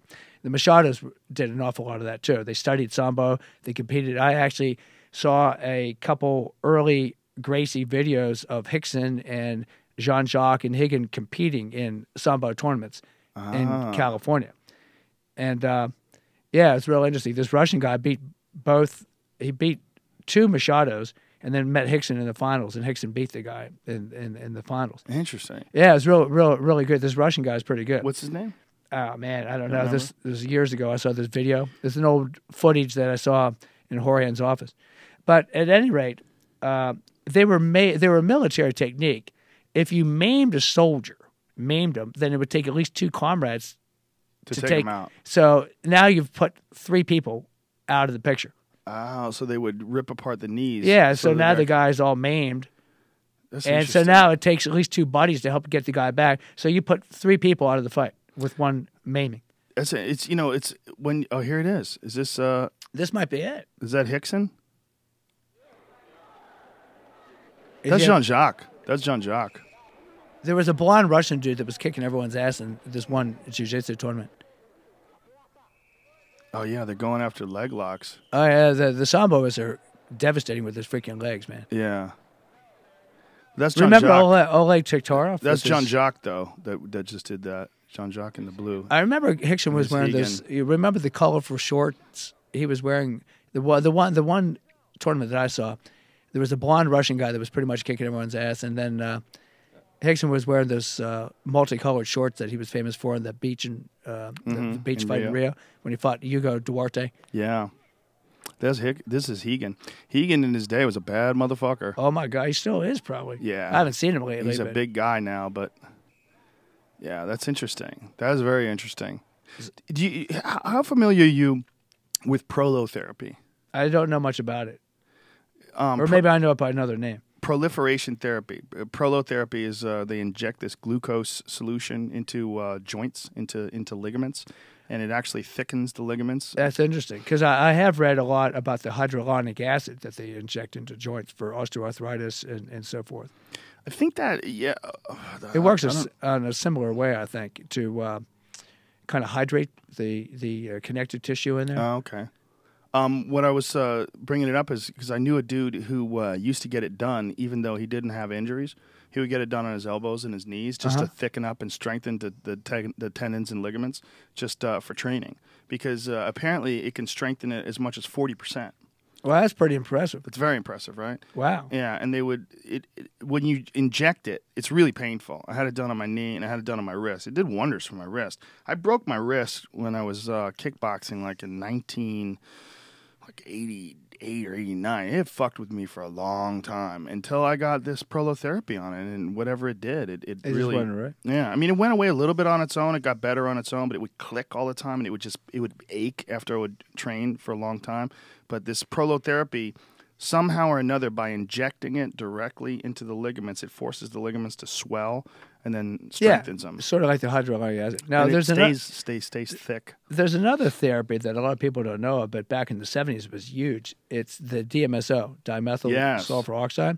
I'm a big advocate of this stuff. Yeah? And you can still buy it in some health food stores. Why'd they stop selling that in some places? The FDA at one point wanted the big pharma companies can't make any money on it. They can't own the patent. And this is about the time when all the non-steroidal anti-inflammatory drugs, like ibuprofen or Advil or whatever, was coming into play. So they put the kibosh in this stuff and got them to ban it. And then at some point, I guess the ban lifted or whatever, and it became popular again. But I remember hearing some of my aged aunts and uncles talking to me about DMSO when I was a kid. And wow, this stuff works, and it works well. And it was like for horses, right? Yeah, they used to use it as a liniment for racehorses, and you put it topically on the skin, and it has this unique property of sinking right through into the connective tissues, and it has an amazing anti-inflammatory effect. It really helps the body with its own healing process. Yeah, I remember guys used to use it back in the Taekwondo days when they would get injuries to their feet, like kicking things. They would kick elbows and stuff like that. Guys would rub it on their feet, their shins, things along those lines. Yeah, I'm using it now. I hadn't used it for years, but I decided to try it again. And I've been putting it on the shoulder that had been bothering me. Mm-hmm. And wow, I can't believe in just 1 week how much better the shoulder feels. More pain-free than it's been in a while. Which makes me wonder why I wasn't doing it earlier. Yeah. But see, when I was doing it before, I was still doing the kettlebell snatches. And I've become a bit of a critic about the kettlebell snatch. Why is that? As an exercise. I think it puts an awful lot of trauma on the wrist, elbow, and shoulder for no good reason. People say, oh, the snatch is the penultimate lift in kettlebell lifting and all this and that. Man, I can't tell you how many people I've seen injure themselves. I'm not talking about people using crappy technique. Right. Using the technique, really good technique, and still suffering osteoarthritis and rheumatoid problems. I mean, you think about it. You take a heavy weight and you continuously throw it over your head, continuously, over time. Of course you're going to get repeated trauma. What about presses? No, presses are fantastic. So you think that what is about the motion? Well, you're swinging this kettlebell overhead, and it suddenly stops, and you get all this loading of the connective tissues at the top. It's like a dead stop, the momentum. And there's always people that can seem to waltz through life doing these type of lifts and so forth. Skate through it. Yeah, it seems to skate through it, but man, there's thousands of people that suffer. And I think all of the benefits of the snatch can be certainly had in the swing. You don't need to traumatize your shoulders in order to get benefits from the kettlebell. So the swing where it stays horizontal. Yeah, exactly. The momentum just dies out. That's enough. It's all hip and butt and hamstrings and lower back, and you've generated the force. So for me, I was really into the snatch thing for the longest time, but it was definitely traumatizing my shoulder. What other exercise do you think maybe should be avoided? Kettlebell exercise. Well, I'm beginning to think that the windmill with really heavy weights should be avoided. That's really? Yeah, I'm not talking about like just doing it with lighter weights. But some of these guys, they're into 40-kilogram kettlebells. That's 90 pounds? What is it, like 88 pounds, I think? Mm-hmm. That's pretty heavy. Yeah. You don't need to subject your body. If you think about it, it's like a rotation and a twist of the spine. So you got to be really careful with when you're loading up these type of flexy bendy postures like that. A lot of the overhead squat stuff, just because you can do it doesn't mean you should. Yeah, I was going to a guy who was saying that for shoulder stability that it's a really great one because of the fact that it's got all this twist to it. That you're. Well, the get up is going to get all that. Mm-hmm. Everything the windmill does, the get up does even better. Plus, you get the benefit of moving your body from the ground to standing up and back down and so forth. The windmill has a weird sort of hamstring thing going on with it, though. Oh, yeah, for sure. Because I get a lot of hamstring soreness when I do heavy windmills. Well, yeah, you're lengthening the hamstrings out really good, so it's quite a severe stretch, like a form of loaded stretching or weighted stretching and so forth. But if you really wanted to get down to brass tacks, if you're pretty much just doing get-ups and swings, you pretty much have the perfect workout right there. You don't need a whole lot else. Just get up swings. What about presses? Well, presses are always a good thing. But, you can do presses with anything, right? You can do handstand push-ups. You can do dumbbell, barbell. But, yeah, kettlebell press is a fantastic exercise. There's no doubt about it. And I think the kettlebell double front squat is a beautiful way to squat. The double front squat? Yeah, where you clean two kettlebells and you hold it in what's referred to as a rack position and do squats. It's a really user-friendly way of doing it. That's how I heavy do squats. All my squats that I do with weights. I do them all that way. I was using a squat rack, but I felt like it's harder to do it this way. And I feel like I'm engaging my core more because I'm keeping them in front of me. Absolutely. And your posture has to be correct to do it. So I just went with all of them. And I just do with 270s. I just use 270s. At my age now, I see no reason to load there it is right there. To load my spine up with a really, my friend Mike Muller. Yeah, who's a strong dude. Oh, my God. Mike is ridiculously strong. And a vegan. Anyone that thinks you can't be strong and be a vegan, just check out Mike. Yeah, ridiculously strong and vegan for. He's he's really dedicated to the whole lifestyle of being a vegan. Yeah, very knowledgeable and not even annoying about it. No, not at all. No, he doesn't push his agenda whatsoever. No, it's great. If anything, people ask him. Well, your website. What do you have on there? As far as I know, that you develop. You have like people that you train online. You develop programs for them. I do. How does that work, and how could someone sign up for that? Well, I call it my freedom business because I can do it pretty much anywhere in the world. That's one reason why I'm able to keep up my nomadic existence because, as long as I have Wi-Fi, I'm good to go. You still have the 62-liter drum or whatever the hell 65-liter 65-liter bag. Osprey bag, yeah. My girlfriend's beat me now. She just downsized to a 45-liter. So, damn it. Since when, you have a woman traveling with less stuff than a guy? That's ridiculous. Yeah. Of course, I have workout equipment in my bag, so. Well, there you go. An abdominal wheel, a rubber band, a suspension device. You keep an ab wheel with you. Out of all the things you can keep with you, an ab wheel is that important that you decided to keep it. I like it. It's so light, and I use I multi-task with it. The little bar that you use for it, I use it with my rubber band to do rubber band deadlifts and such. I see. Yeah, some cool stuff you can do with that little handle. You showed me a bunch of stuff that you could do in hotel rooms, like you throw a towel over a door. Oh, yeah. You do chin-ups off the door. All you really, truly need is just your body weight. I just carry the stuff around because I can, but maybe I'll dump it and go even more minimalist like Teresa, you know?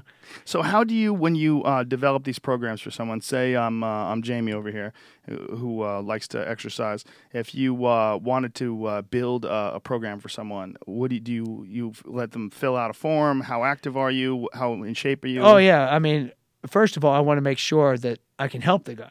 There's no sense in him wasting his time or money or me wasting my time with a guy that I can't help. So he sends me a little bio, what it is he's interested in.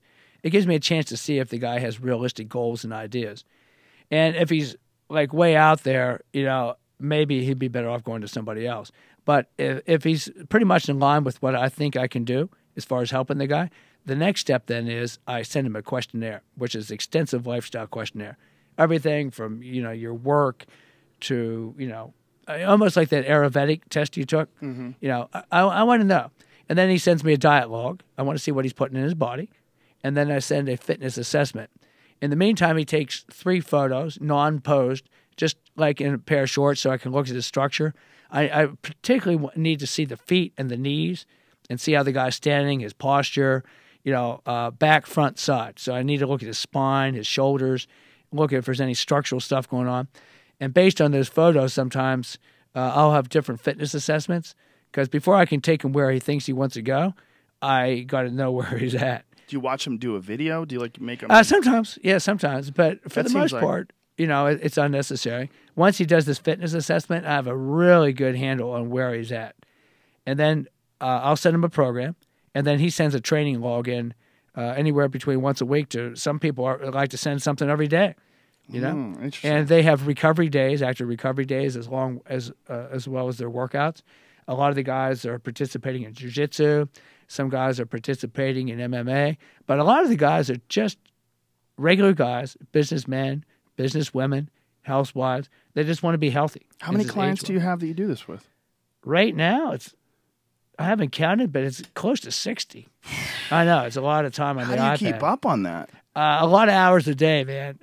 How many hours a day do you do that for? That seems incredible. I don't track it because it's different each day. Right. Some days it's like 6-8 hours. Other days it's like 3 or 4. Depends on how many logs that come in. But I try to have a turnaround time of never more than 24 hours. But it's all you. It's just me. So you don't ever go on vacation. Like you don't say, "Hey, I'm taking a week off of life." No. Wow. But I like it. See, it's different. Yeah. So your life is kind of a vacation anyway. I'll be like I'm leaving from here to Ikaria, Greece. Whoa. In the Aegean Sea off the coast of Turkey. Beautiful, pristine little quiet island that a lot of people never heard of. And it's named after the mythological figure Icarus that flew too close to the sun with his wings and plunged into the ocean. Yeah, his wings melted or something? His wings melted. Well, this island, I'm going to be there for 3 weeks doing like a lifestyle training camp. And the Wi-Fi is a little sketchy, but I'll be okay. So I'll be doing my iPad while looking out at the beautiful blue Aegean Sea. Or, you know, I was in a high-rise in Sydney looking out over the harbor. So it's, you know, it's pretty easy to do your work when you pick really nice places like that. So when plus I love doing it, so it's not like a chore or anything. I really enjoy communicating with these people, and you almost become friends. You kind of sometimes like I'll meet them at seminars, which is always really cool, you know, to actually meet the person. But you really develop a closeness and a camaraderie through the emails. That's interesting. When you go to a place where they speak a different language, do you have a translator? Like how do you? I have a universe. Like I just got back from Russia not too long ago. I was in Novosibirsk. That's the very heart of Russia. Remember that guy Alexander Karelin? Yes. That's where he's from. What a scary fuck that guy was. Yeah, bring that guy up. Alexander Karelin, There's some man. amazing photos the of most him. Crazy, scariest people would turn themselves over and pin themselves so not to be thrown with this patented gut wrench throw. Yeah, they would be belly down, and he would get his hands underneath him and take a 250-pound man and throw toss him like he was like nothing. And smash them onto the ground. So there in Novosibirsk, the Russian experiment, no one spoke any English whatsoever. So I have a universal translator on my iPad and iPhone that I can write a question out, and then show it in Russian, and then hit a button and change the keyboard to Russian. And then they can type back and be in English. So you can communicate with this modern technology. That's crazy, though. But, like, what if you want to get something to eat, or you want to get a room in a hotel or something like that? Well, usually we'll go to usually hotel personnel someone there speaks English. That's one of the nice things about being a U.S. citizen. I mean, there's a lot of things I don't like about this country, but it's still a superpower, and it's still, the country, so to speak. So most people speak English in these hotels because tourism is a real big thing for a lot of these places. That's so fascinating that you do that. You go from one place to another like that with no stops. Like Pretty much none. Because you're living out of this 65-liter bag. Everything I own. You don't really have a place where you're like, well, we're done work. We're going to just hang out at home for a few days. You don't. There is no home. Everywhere I'm at is home. Do you foresee that for the rest of your life? I mean, you're 62 now. Is that what you are? 61. 61? Yeah. I'm sorry to 1.5. give you an extra year there. Nah, 61 and a half, like a kid. Yeah, like a kid. Do you foresee living the rest of your life like that? Yeah. I mean, I enjoy it that much. I mean, it's really nice not to be tied down. Once you get that roaming spirit, I can't even imagine just settling down. But what about your body? I mean, you're essentially teaching people health and physical fitness. How long do you think you'll be able to do that for? At 61 years old, that's very unusual for someone to be teaching people how to lift weights and exercise. And I mean, I've seen some of the shit that you've done. Somebody posted a video of you working out with those guys that do the playground workouts, which is incredible. Those guys just like a year ago, man. The guys are so fit. I mean, it's amazing watching some of those playground workouts that those guys do. The urban gymnastics, yeah. They have no legs, though. You ever notice that? Little skinny-ass fucking toothpick legs. Well, the other thing, too, a lot of those guys are hurting a lot. Are they really? Well, the stunts, it puts a lot of stress in your body. Right. It's not necessarily the kind of thing that you'd want to do. But, I mean, it's amazing how these guys, I mean, essentially, they're just doing this for their own fun, right? I mean, they love it. Absolutely. Look at that. That is incredible. That's a strong dude, huh? That guy can put his legs up there in the air. What do they do for their lower body, though? There's so much upper body stuff in all these exercises. You very rarely see them doing lower body stuff. I didn't get a chance to actually see it, what they did for the lower body. But, I mean, for sure what they do is pretty amazing. But it might not be the best way to go for especially people over 40. Because of the joint trauma, Yeah. Because remember, there's a difference between working for strength and demonstrating strength, and doing feats and stunts versus just regular exercise. Right. And stunts and feats take its toll over time. Like Olympic lifting, powerlifting, those guys are pretty bunged up by the time they get to their 40s or 50s. So you consider what those guys are doing with this playground workout? It's a stunt. Yeah, I mean, the whole thing is built towards developing these tricks. Right, to show that, like, that's incredible. Yeah. The ability to hold your legs up like that. Like, folks don't know what kind of core strength that requires. That requires incredible amount of core strength. And now he's doing that stripper thing where you're on the pole. Yeah. I mean, it's no joke. These guys are incredibly fit for that. They truly are. That's amazing. These flags are just like, wow. It's so hard to do. It's really hard to do. But the torque and the pressure on your shoulders. Yeah. Incredible. Look at you. Not bad for an old guy.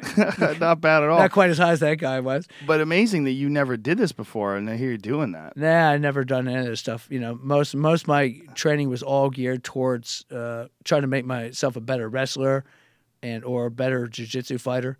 So it's a slightly different energy system and a whole different emphasis with the workout. So that's incredible that these guys have developed this sort of way to work out on these playground workouts that has gone worldwide. I mean, there's so many of these people that there's the bar stars, and then there's when I was in Australia, there was the the bars beasts down in Bondi Beach. These Australian guys that so and every country, especially the poorer countries, most of these outdoor playgrounds and gyms are pretty available to a lot of these guys, whereas they couldn't even afford a regular commercial gym. Right. When I was in Russia, I was really pleasantly surprised. You could find a pull-up bar and dip bar everywhere. Not for kids, for adults. Really? And you'd see people using them. I mean, just all over the place. Like these. Look at this guy. Jesus doing Christ. dip bars and pull-up bars and all that kind of stuff. That's incredible. That's pretty incredible stuff, isn't it? Yeah, this is amazing. Look at this guy's hanging on this other guy. Yeah. Some of these guys are crazy strong. Yeah. But in a lot of these Eastern Bloc countries, that they don't have a lot to do, And they're not big guys. Like you're looking at them. Thin, wiry, lean. Yeah. But, body weight training has a way of obviously different physique types are going to be attracted to different activities. Yeah. A lot of times, people have this mistaken notion that if I do this, I'm going to look like this. Mm-hmm. In reality, the physique type has success at a particular activity and then stays with it. Right. For example, women often want to do dance because they want to look like a dancer. But if you don't have that proportionate dancer's type body to begin with, you'll never be successful at dance. Right, like if you're short and squat and you have big, thick legs. Exactly. I don't care how much dance you do. You're never going to develop the long, lean lines of a dancer. And the same thing with the urban gymnastics. Really big, boned guys with big, heavy legs, they're never going to be successful at that type of activity no matter what they do. Just as they wouldn't be able to do what the football player does. Isn't that also a case for guys that want to compete in MMA? Like those big, bulky football player type dudes, they're never going to be able to have good endurance. It's going to be really hard for those guys, because they're kind of like just naturally fast twitch guys with low anaerobic endurance levels. And no matter how much they train for endurance, they're always going to be lacking in that particular department. The cool thing about combat martial arts, though, and combat sport, there's a whole array of physique types that seem to do pretty well. You have like little fire plug guys that do pretty good. Husamar Palhares. And then tall, Hector thin, Lombard, wiry kind of guys. Roger Gracie. Yeah, exactly, that do well. So you find like what's good for your you start to style. develop a style for your particular physique type and all that, which makes combat martial arts different than any other sport on the planet. Because you won't find a big array of physiques playing NBA basketball, for example. Right. They're all tall guys. Occasionally you'll see a little guy, but rare. You only see huge behemoths playing NFL football. Once in a while, you might have some little guy, but he's like one in millions. You know what I mean? They can make it. Mm-hmm. So it's the sport attracts the physique type. These people are good at it because they have the body that does well with that particular activity. It's interesting when you see a guy who was an elite football player or something like that get into MMA, their bodies change. They slim down, they become a little, they're still big and bulky, they become a little bit smaller. The guy who's freaked me out the most is Herschel Walker. That was pretty amazing, wasn't because he was like 47 or something when he started fighting in MMA. Not a kid at all, man. And just yoked.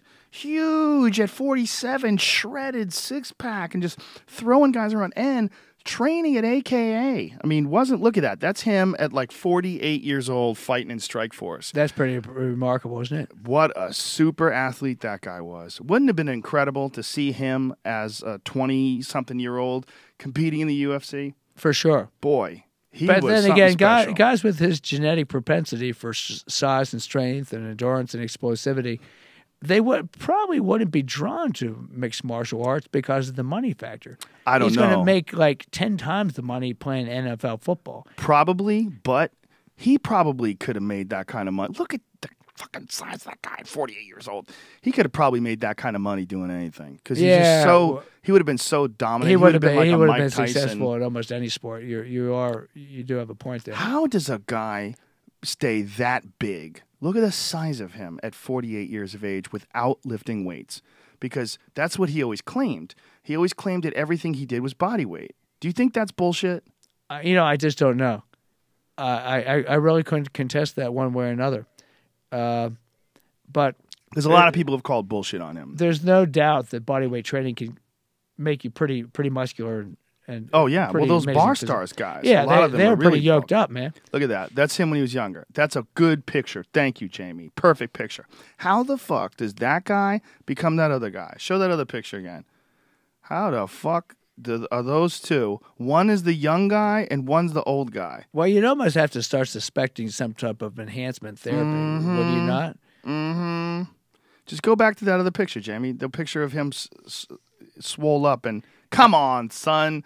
One is when he's young, and one is when he's 48. Open a new tab and go back and forth between the two photos. MMA does not build that type of physique. I'm sorry. Well, he's doing some sort of body weight conditioning, strength and conditioning. Well, I mean, there's no doubt he works really hard. Yeah, but the other thing about Herschel Walker that's really crazy is he said he eats like a bowl of soup and a salad every day, and that's it.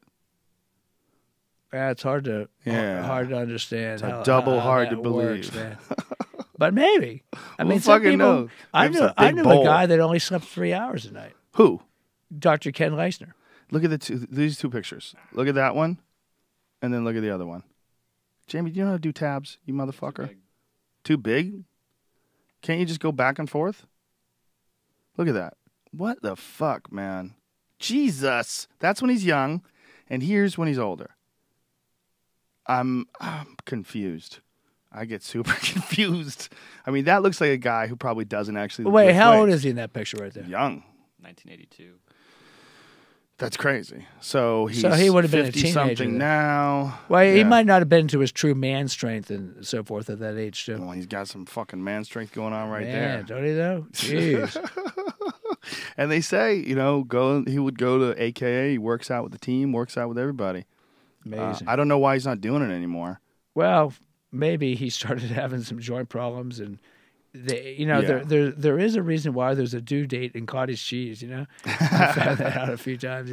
That's a good way of putting it. You can't outrun Father Time. He's so big at 48 with no body weight or no weightlifting. It seems like to be that big, you'd have to throw some weights around. You would think. Yeah. I mean, I've never seen anyone with that type of musculature that just did it on bodyweight training, but that's not to say that maybe he's an exception to the rule. He just might be that type of, have that type of genetics, Yeah, that is the other thing, too. It's just some folk. Larry is doing some bodyweight exercises. Looks damn good even there, huh? Yeah, he's not quite as ripped as he was back in the day, but he looks freaking phenomenal. Dude was a super athlete.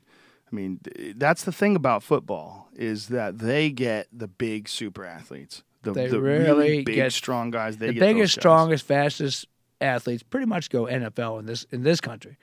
They can make so much money. I mean, that's just that's where the money is. I mean, NBA guys are pretty big too, but they're taller and more rangy, But the real power guys are just look at him running sprints. Jesus Christ, that's not a sprinter. Look at the size of him. That's a goddamn water buffalo. But for sure, I've seen guys build tremendous physiques just with body weight training. Yeah. One of my all-time favorites was this guy, Woody Strode. He was the black gladiator in the original Spartacus opposite Kirk Douglas. Oh, wow. Yeah, bring up Woody Strode. He was How do you spell his last name? Strode. Strode. He was one of the original body weight trainers. And a lot of people don't realize, but that fight scene in the original Spartacus was one of the most dangerous fight scenes ever filmed. They actually fought with real weapons. What? And they had trained for 3 months, according to Kirk Douglas's biography. They had trained for 3 months with those weapons in order to put on that fight scene. And Strode just had a magnificent physique, man. That's terrifying. They used real weapons to film real a weapon. Movie scene? Yeah, and they did the fight, and they had rehearsed that. Imagine, 3 months now of rehearsing. Wow. And Strode was also a stuntman. Wow. And that scene where he jumps up to remember he defies the Roman patrician I don't remember who orders Spartacus' death, and Strode runs up and grabs the wall and pulls himself up. He says he's probably the only stunt guy in Hollywood that could have pulled that off at that time. It's like a 10-foot wall. He jumps up there and grabs it with his fingers and does like this kind of like almost like a muscle up, like he's trying to get this guy. Wow. Because he's defying Rome. He refuses to kill the character of Spartacus. Cool movie, man. Kirk Douglas was in pretty good shape back then, too. Yeah, Kirk, he did his training. He was training with Woody at the time, doing the bodyweight training. Do you work out with any other athletes at any other sports besides MMA guys? I know you've trained quite a few MMA guys. Diego Sanchez, you trained him infamously for his BJ Penn fight. But what about other athletes in other sports? I've trained a couple NFL guys. David Akers, that used to be the famous field goal kicker. He used to come and do jiu-jitsu with us as well as do some conditioning work.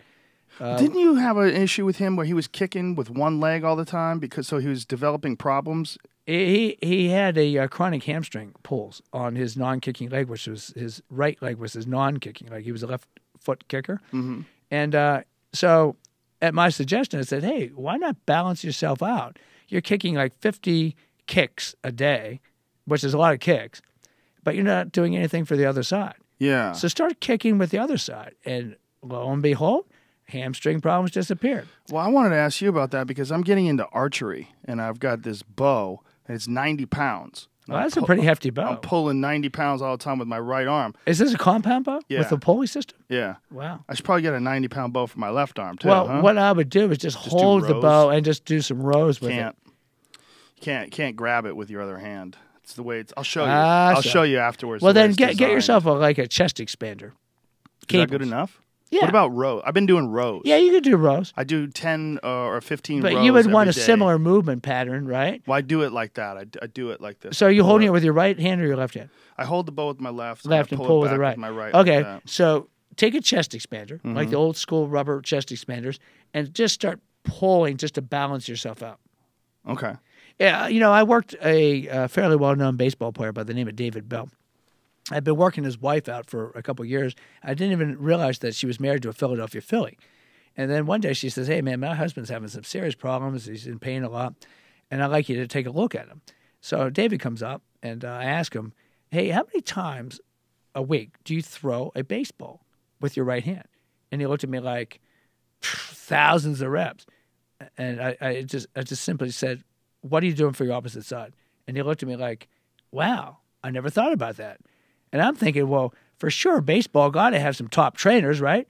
Wouldn't you think that one of those guys would have figured that out? Yeah. That if you have a guy throwing thousands and thousands of balls with your one side, wouldn't it make sense to do something with your left? They don't want to look like a girl. So when you throw with your left, you look like I gave him one of those little clubs, a little Indian club. What's that? What's it cut off? Oh, we're running out of time. Oh, my God. Shit, we did 3 hours. Holy shit. I got your, look, go to maxwellsc.com. How much time we got left? 10 seconds. 10 seconds. It's over. Thanks to our sponsor. This fucking thing's over. Steve Maxwell, you're awesome. Fantastic Thank podcast. you, man. It was Always so much again. fun. We ran out of time. See you guys later. Bye, everybody. For folks still listening, the audio, thanks to Ting. Go to rogan.ting.com and save yourself some money. And also for Steve, all of June, he's going to be in Germany, Frankfurt, Cologne, Munich, all of July in the UK, Edinburgh, London, Stockport, Lancashire. How do you spell that? Lancashire. August 1st, 2nd, and 3rd, RevGear University, RevGearUniversity.com, presenting kettlebell and medicine ball courses, and thanks to Black Belt Soap. That's your buddy's company, right? Yeah, he got in Maui. On Maui. Stuff. Black Belt Soap. Okay. And MaxwellSC.com is the website that I've been looking to the whole time that we've been talking to you. Fantastic website. A lot of interesting stuff there. And people could sign up there and go and get your online course and become one of the 60 people that you have to handle every day. God damn, there's a lot of people to deal with. That's awesome, though. Thanks again, man. Time flew by. Let's do it again. Thanks. Do it again next time you're back in town, for thanks, sure. Thanks, Emil. All right, thanks everybody. We'll see you soon. This fucking podcast is over. Good night.